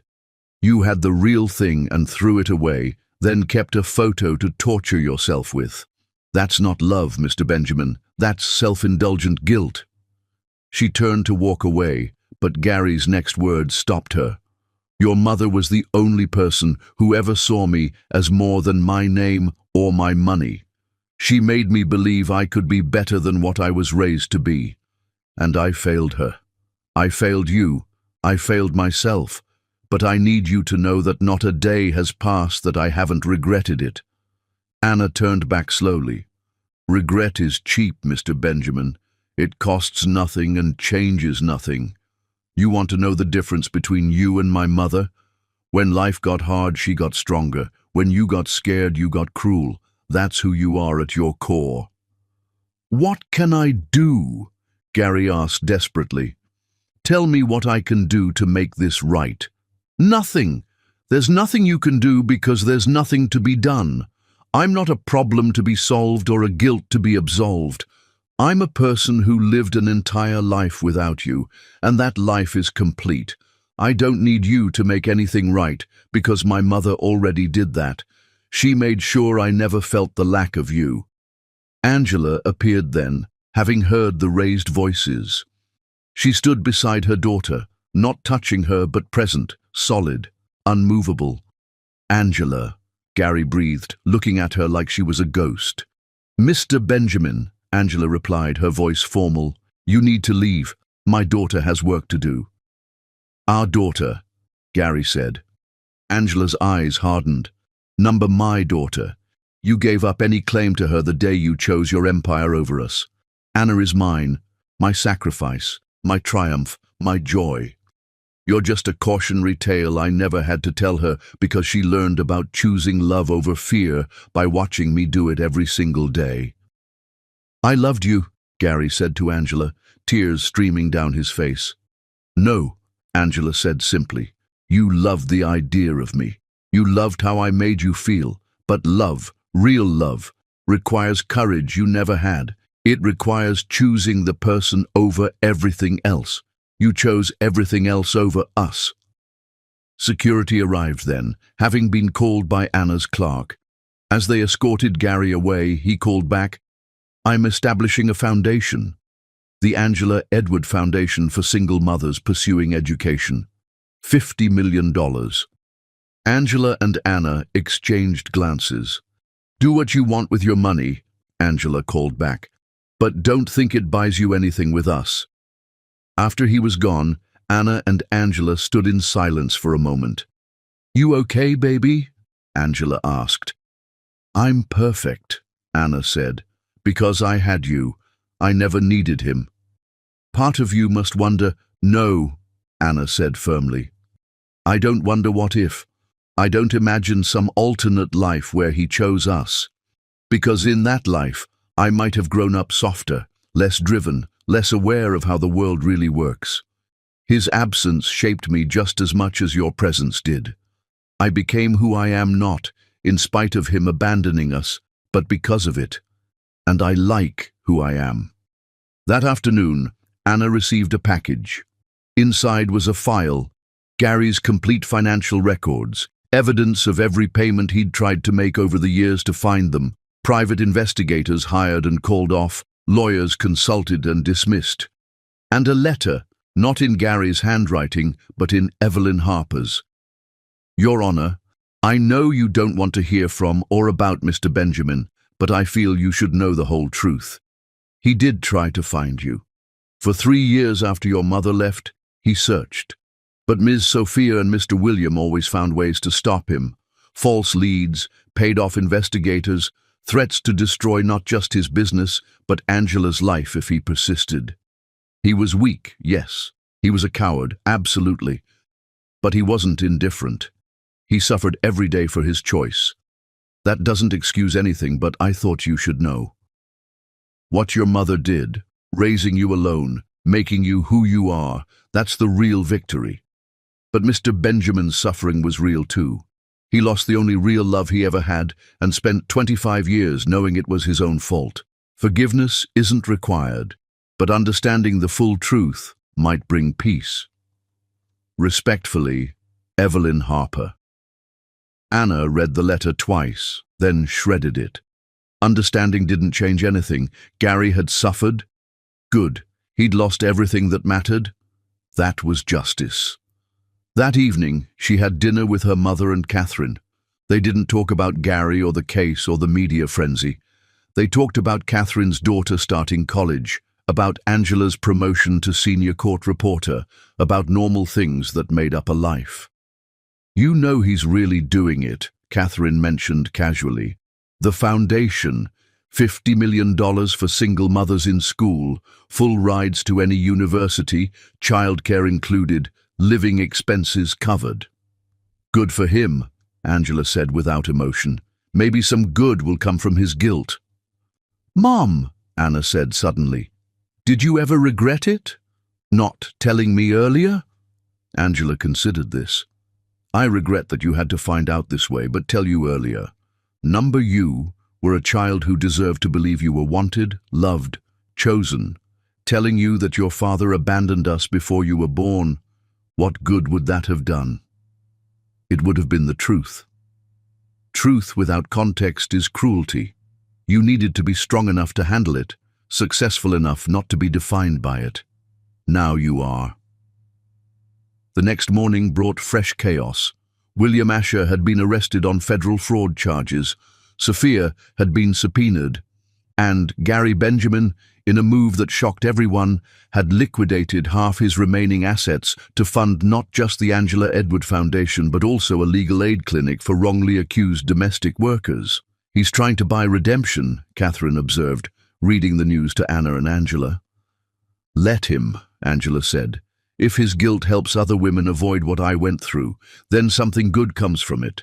But it doesn't change what he did." Anna's phone rang. It was the governor. "Judge Edward, I'm calling to assure you that your position is secure. There have been some calls for your recusal from future cases involving corporate matters, but I want you to know you have my full support. You handled an impossible situation with perfect integrity." "Thank you, Governor. There's more. I'm recommending you for the federal bench. Youngest federal judge in history has a nice ring to it, don't you think?" Anna's breath caught. "Sir, Think about it. You've proven you can handle pressure, maintain impartiality despite personal involvement, and deliver justice without favor. That's what we need more of." After the call, Anna told her mother about the offer.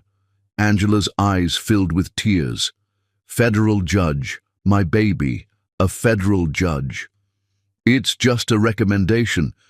You'll get it," Angela said firmly, "because you're brilliant and fair and everything this country needs in its judiciary. None of this would have happened without you." "No," Angela corrected. "It happened because of you. I just made sure you had the chance to become who you were meant to be."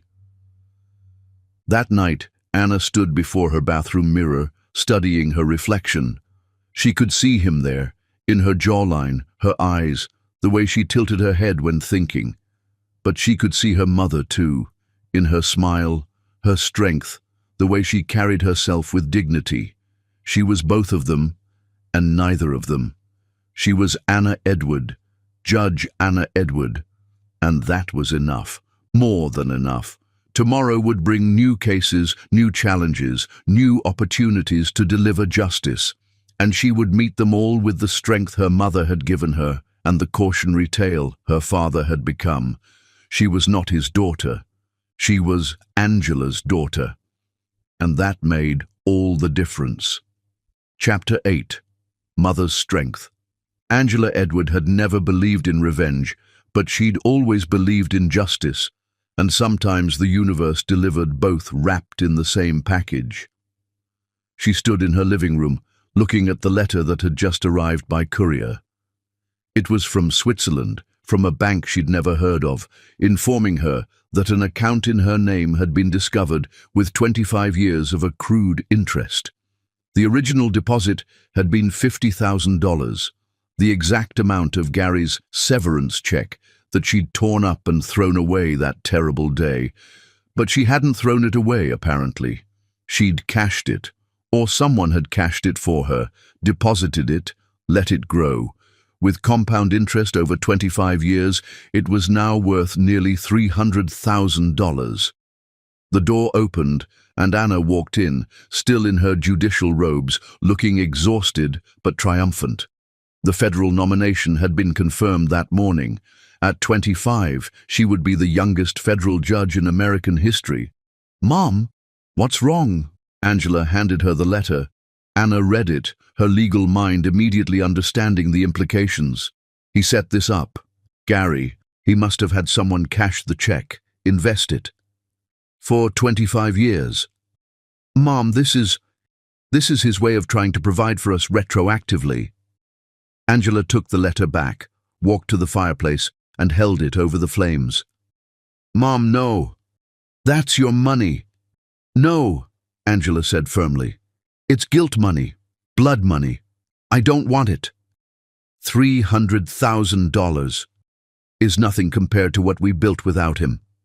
Angela dropped the letter in the flames, watching it burn. "Baby, I need you to understand something. We don't need his money. We never did. We needed strength, and we had that. We needed love, and we had that. We needed each other, and we had that. Money was just something we earned along the way." Anna sat down hard. "Mom, you could retire with that money." "I don't want to retire. I love my job. I love being in the courtroom, recording justice being served. I love knowing that my work ensures the truth is preserved accurately." Angela sat beside her daughter. "And I love that I earned every penny I have through my own work, not through his guilt. You're the strongest person I know." "No, baby, I'm just a mother, and mothers do impossible things for their children every day." The doorbell rang. Anna opened it to find a young woman, perhaps 22, with a baby in her arms and desperation in her eyes. Are you Angela Edward?" "I am," Angela said, coming to the door. "I'm Lily Carpenter. I was just awarded a scholarship from your foundation, the Angela Edward Foundation. They said you might want to meet the first recipient." Angela's hand went to her heart. I don't have a foundation. It was established by Gary Benjamin," Lily explained. But it's in your name. Full scholarship to law school, childcare, living expenses, everything. They said you raised a daughter alone who became a judge, and this foundation is to help other women do the same. Angela looked at Anna, who shrugged. He said he was doing it. I didn't think he'd really... Come in, Angela said to Lily. Tell me your story. Lily's story was heartbreakingly familiar. An affair with her married boss, a pregnancy, termination when she refused to take care of it, false accusations of embezzlement to prevent her from getting another job in her field. She'd been working 3 minimum-wage jobs to support her son, studying for the LSAT in whatever minutes she could steal. I'd given up on law school, Lily said, tears streaming down her face. Then I got the call about the scholarship. They said there would be 50 women like me chosen every year, all expenses paid, for as long as the money lasts. $50 million, Anna said quietly. That's what he pledged. That's hundreds of women over the years, Angela calculated. Hundreds of mothers who won't have to choose between their dreams and their children. After Lily left, promising to stay in touch, Angela stood at her window, looking out at the city. It doesn't change what he did, she said. No, Anna agreed. But maybe some good can come from it. Those women deserve that money. They deserve those chances. But it bothers you that it's in your name. Angela turned to her daughter. It bothers me that he thinks he can retroactively participate in our story, like he can insert himself into our narrative through money. Or maybe, Anna said carefully, he's trying to ensure other women don't go through what you did. Maybe it's not about inserting himself into our story, but about changing the story for others. Angela considered this. When did you become so wise? I had a good teacher. The next day, Angela did something she hadn't done in 25 years. She went to Gary Benjamin's office. He nearly fell out of his chair when his secretary announced her. Angela. He stood, looking like he'd seen a ghost. I never expected... Sit down, Gary. Her voice was calm, controlled. I'm here about the foundation. If you want me to change the name... No. Keep it in my name. Those women should know that someone who survived what they're going through believes in them. She sat across from him, this man she'd once loved, and felt nothing. He was older, grayer, diminished.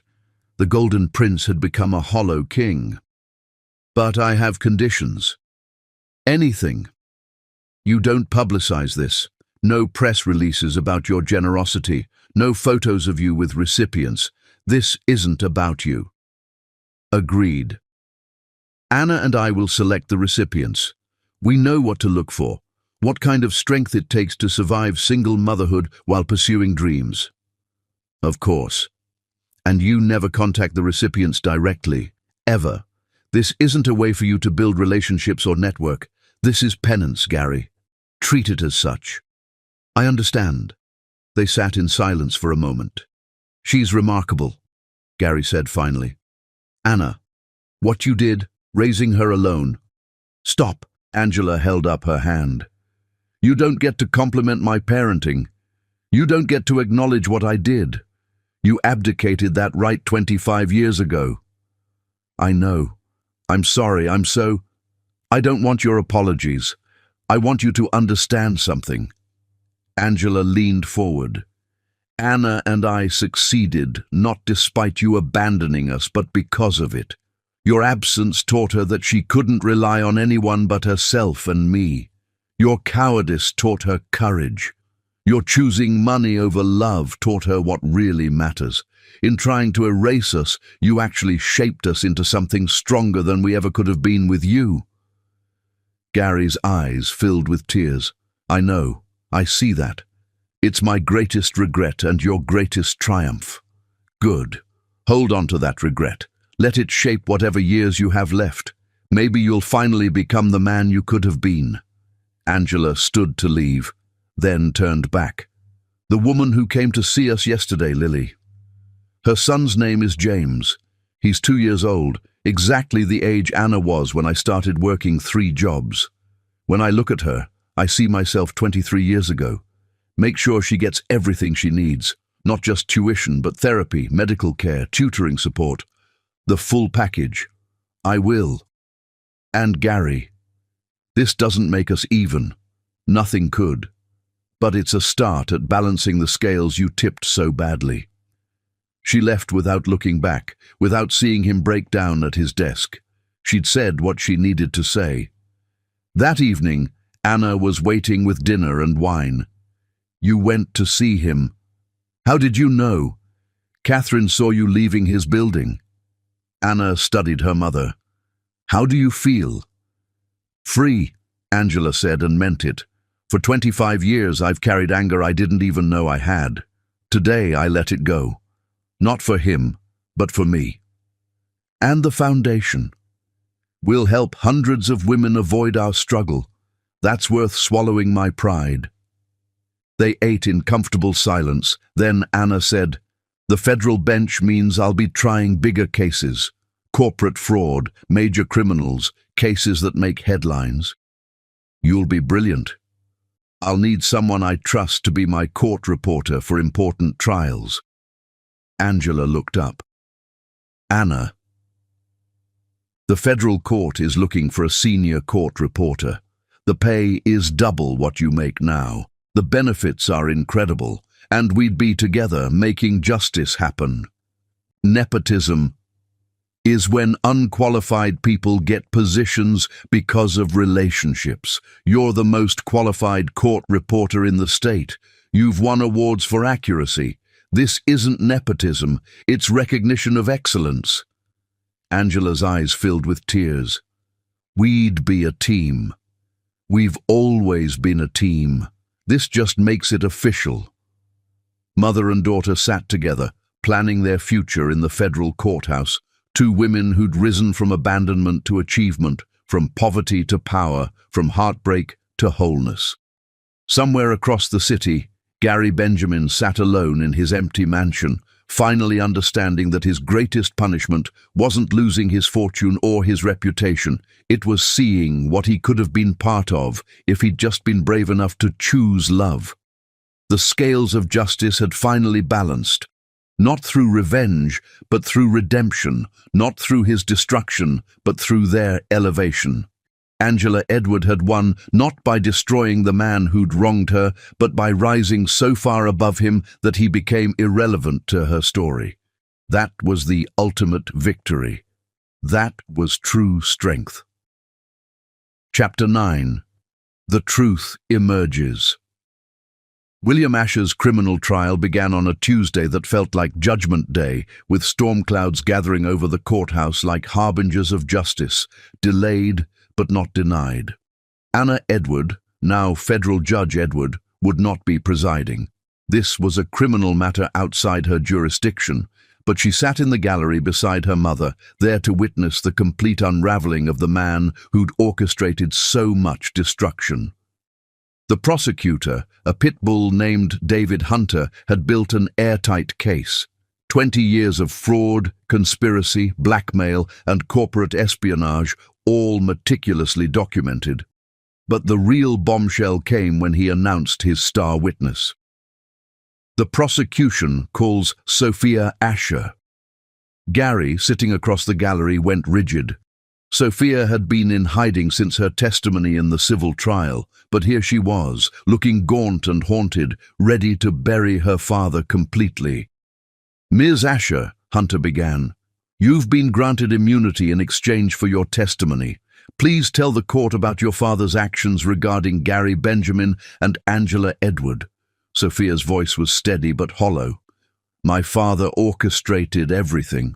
When he discovered Gary's relationship with Angela, he didn't just threaten the merger, he threatened to destroy Angela completely. He had connections everywhere, judges, prosecutors, immigration officials. He said he'd have her deported, even though she was a citizen. He'd have her arrested on false charges. He'd make sure she never worked again. And the theft accusation was my father's idea. He made Gary choose. Accuse Angela of theft and fire her, or watch her be destroyed completely. He said at least with the theft accusation and severance, she could start over somewhere else. Anna felt her mother's hand tighten in hers. But that wasn't the end, was it? Hunter continued. When my father learned Angela was pregnant, he paid people to ensure Gary never found out. Intercepted letters, redirected private investigators, even had Angela's new address hidden from public records. Why? Sophia looked directly at Gary for the first time. Because a mixed-race grandchild would have been, in his words, an abomination to the family legacy. He couldn't stand the thought of Benjamin blood mixed with what he called inferior stock. The courtroom gasped. Angela remained perfectly still, but Anna could feel her trembling with rage. Ms. Asher, did your father continue his vendetta after your marriage to Gary? Yes. He systematically destroyed every business deal Gary tried to make. He sabotaged partnerships, stole clients, had people spy on Gary's operations. He wanted Gary to suffer slowly for contaminating me with his affair, even though the affair happened before our marriage. And you knew about all of this? I knew and I participated. I intercepted Angela's letters. I lied to her about Gary knowing about the pregnancy. I helped my father destroy Gary's business piece by piece. Sophia's voice broke. I was young and stupid and so angry that Gary had loved someone else. I wanted them both to suffer. What changed? Why are you testifying now? Sophia looked at Anna in the gallery. Because I saw her. Judge Edward. I saw what Angela created despite everything we did to destroy her. I saw strength and dignity and brilliance that we tried to snuff out but only made stronger. And I realized that we were the villains in this story. My father and I, we were the monsters. William Asher's attorney tried to cross-examine, but Sophia had receipts, emails, recorded conversations, financial documents showing the systematic destruction of Benjamin Enterprises. By the time she was done, William looked like a man watching his own execution. During a recess, Anna found herself face to face with Sophia in the bathroom. I'm sorry, Sophia said. I know that means nothing, but I'm sorry. Anna looked at this woman who'd helped steal her father before she was even born. You're right. It means nothing. But thank you for finally telling the truth. Your mother is an extraordinary woman. Yes, she is. No thanks to you. Sophia flinched. I have to live with what I did.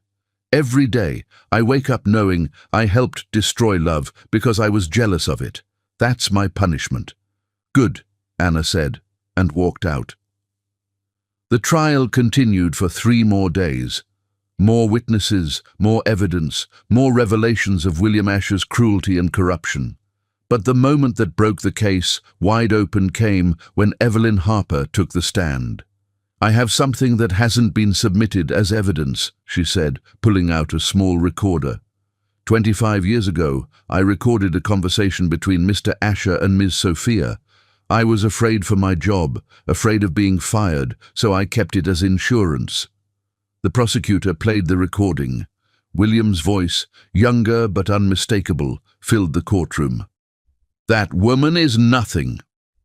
Less than nothing. But she's carrying Benjamin blood, and that cannot be allowed. We'll bury her so deep she'll never surface. And if she tries to contact Gary, we'll have her arrested. I have judges who owe me favors. She'll disappear into the system. Sophia's voice responded, What about the baby? What baby? There is no baby. There's only a problem that needs to be eliminated. And if Gary ever finds out, we'll make sure he thinks the child isn't his. We'll destroy her reputation so thoroughly he'll believe she was with half the city. Angela stood up and walked out of the courtroom. Anna followed, finding her mother in the hallway, shaking with rage. 25 years, Angela whispered.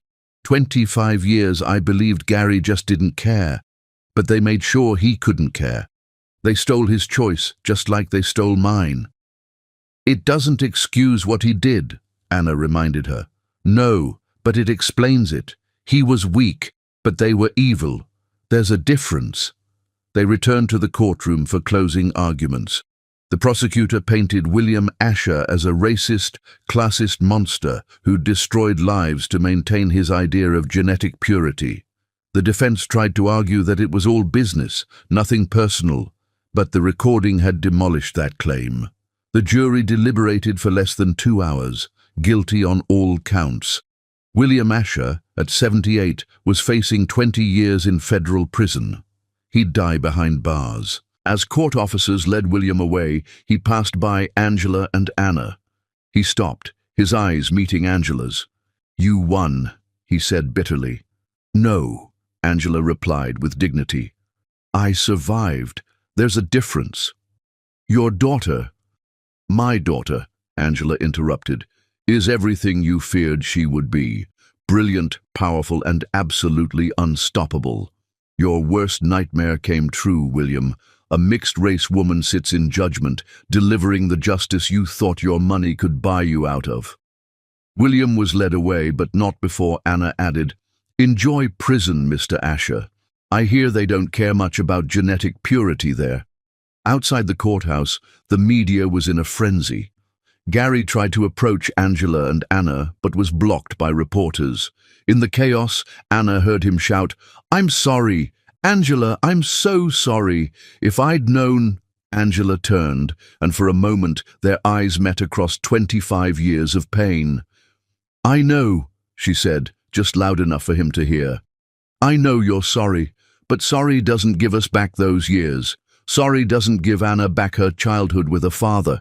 Sorry is just a word, Gary. We needed action, and you chose inaction." That evening, Angela and Anna sat in Anna's new federal chambers, looking out at the city lights. "How do you feel?" Anna asked. "Vindicated, but not satisfied. William going to prison doesn't undo the past. But the foundation will help change the future. Lily called today. She got a perfect score on her first law school exam." Angela smiled. "Good, that's good. Mom, can I ask you something?" "Of course. Do you think you could ever forgive Gary?" "Not forget, but forgive." Angela considered this. "I forgave him years ago, baby. Not for him, but for me. Carrying that anger was too heavy. But forgiveness doesn't mean reconciliation. It doesn't mean he gets to be part of our lives. It just means I don't let his choices poison my days anymore.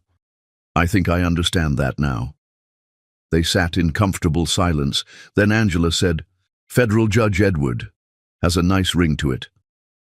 "Senior federal court reporter Edward sounds pretty good too." They smiled at each other, two women who'd built an empire of justice from the ashes of abandonment, who'd turned pain into power, who'd proven that love wasn't about who stayed, but about who fought to rise, despite who left. Tomorrow would bring new cases, new challenges, new chances to deliver justice. But tonight, they celebrated the truth finally emerging, not to redeem the past, but to free them from it. The truth hadn't set Gary free, it had set them free. Free from wondering, free from what-ifs, free from the shadow of his absence. They were Angela and Anna Edward, mother and daughter, survivors and thrivers, and they were finally, completely, absolutely free.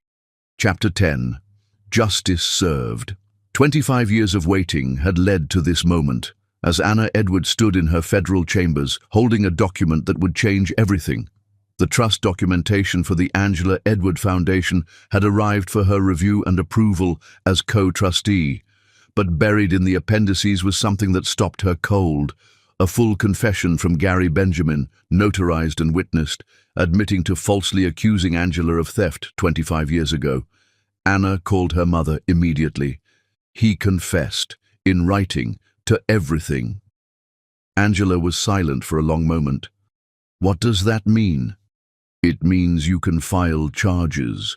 False imprisonment, defamation, fraud. The statute of limitations doesn't apply because he's admitting to an ongoing conspiracy to conceal a crime. you could destroy him completely. After all this time, justice has no expiration date, Mom. Angela arrived at Anna's chambers within the hour. She read the confession slowly, her face unreadable. Gary had detailed everything: the false accusation, the planted jewelry, his full knowledge of Angela's innocence. He'd also included bank records showing he'd tried to pay her through hidden channels over the years, all of which had been returned or redirected by William's interference.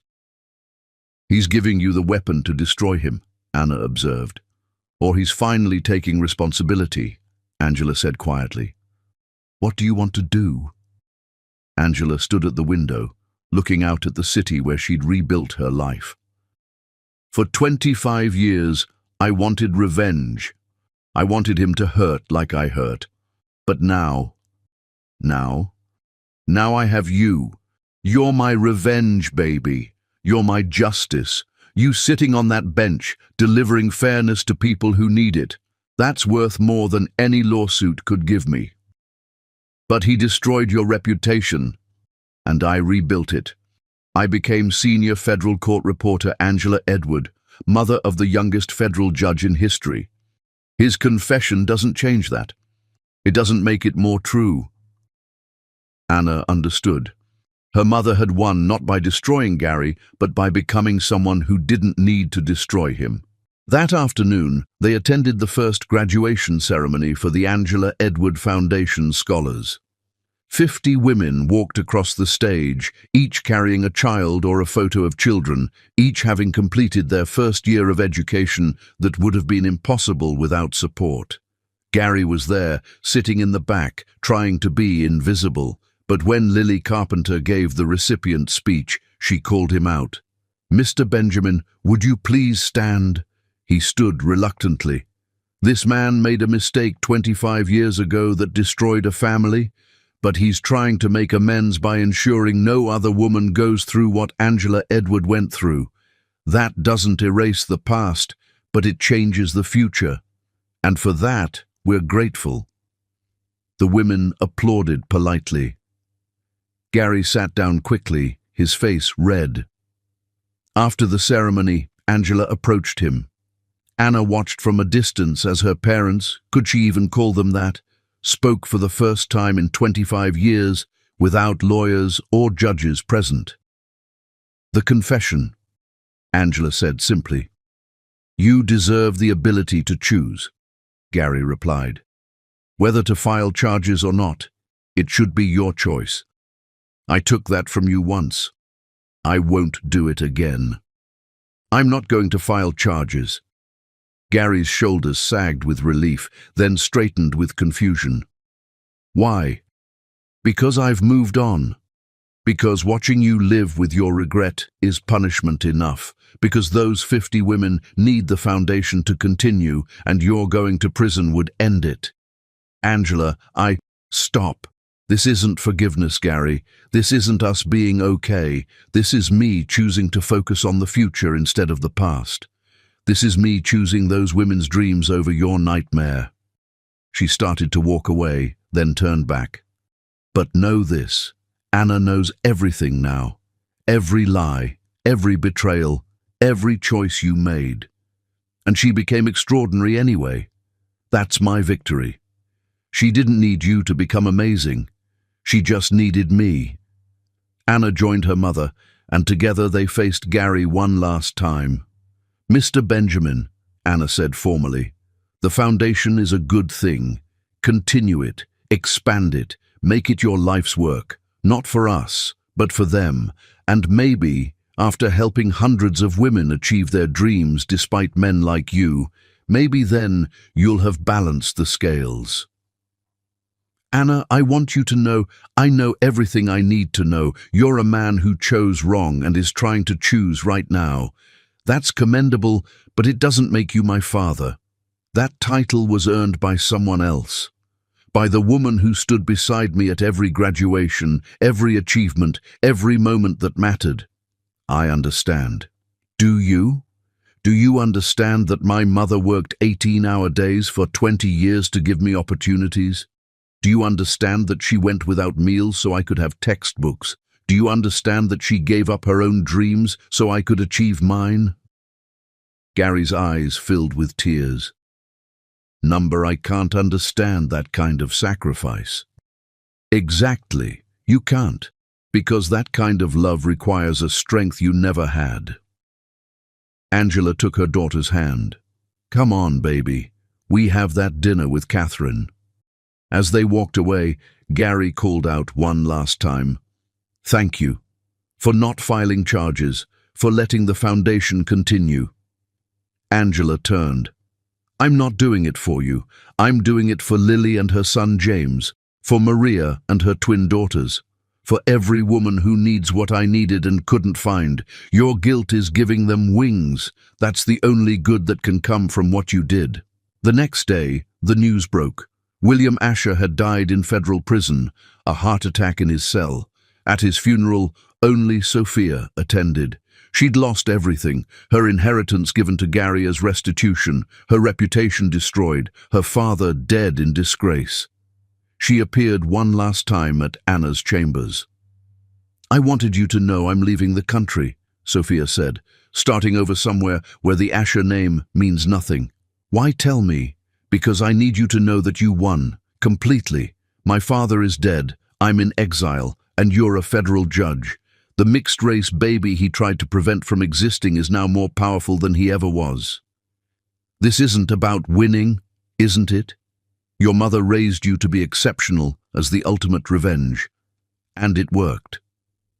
Anna considered this. "Number. My mother raised me to be exceptional because she loved me. The fact that it also serves as justice is just a bonus." After Sophia left, Anna found her mother in the courtroom, preparing for the day's session. "It's over," Anna said. "William's dead, Sophia's gone, Gary's trying to atone. It's all over." Angela looked up at her daughter, her brilliant, beautiful daughter who'd become everything she'd dreamed and more. "No, baby, it's not over. It's just beginning. Every woman who graduates from that foundation, every fair verdict you deliver, every life we change, that's our story continuing. We don't end with their downfall. We rise with our own success." That evening, they stood together on the courthouse steps where it had all begun months ago. The same steps where Gary had first seen Anna and realized who she was. "Do you ever wonder what would have happened if he'd chosen differently?" Anna asked. "Number. Because if he'd chosen differently, you might have been different. And you, my darling girl, are perfect exactly as you are." A young woman approached them, another foundation recipient, holding acceptance letters to 3 law schools. "Miss Edward, Judge Edward, I just wanted to thank you, both of you, for showing us it's possible." As she walked away, Angela smiled. "That's our legacy, Anna. Not his abandonment, but their achievement. Not his failure, but their success." Anna looked at her mother, the woman who'd taken abandonment and alchemized it into achievement, who'd turned betrayal into brilliance, who'd raised a judge while working 3 jobs. "I love you, Mom, more than any words could say." "I love you too, baby. Enough for 2 people, remember? More than enough. Enough for the whole world." As the sun set over the courthouse, mother and daughter walked home together, their shadows long and strong on the pavement. Behind them, the scales of justice gleamed in the fading light, perfectly balanced at last. Gary Benjamin had lost everything that mattered 25 years ago. Angela Edward had gained everything that mattered in the same moment. And Anna Edward had become the living proof that love could triumph over abandonment, that strength could emerge from struggle, that justice, real justice, was not about revenge, but about rising so high that those who wronged you became nothing more than footnotes in your success story. The verdict was in, the sentence was served. Justice, at long last, was complete.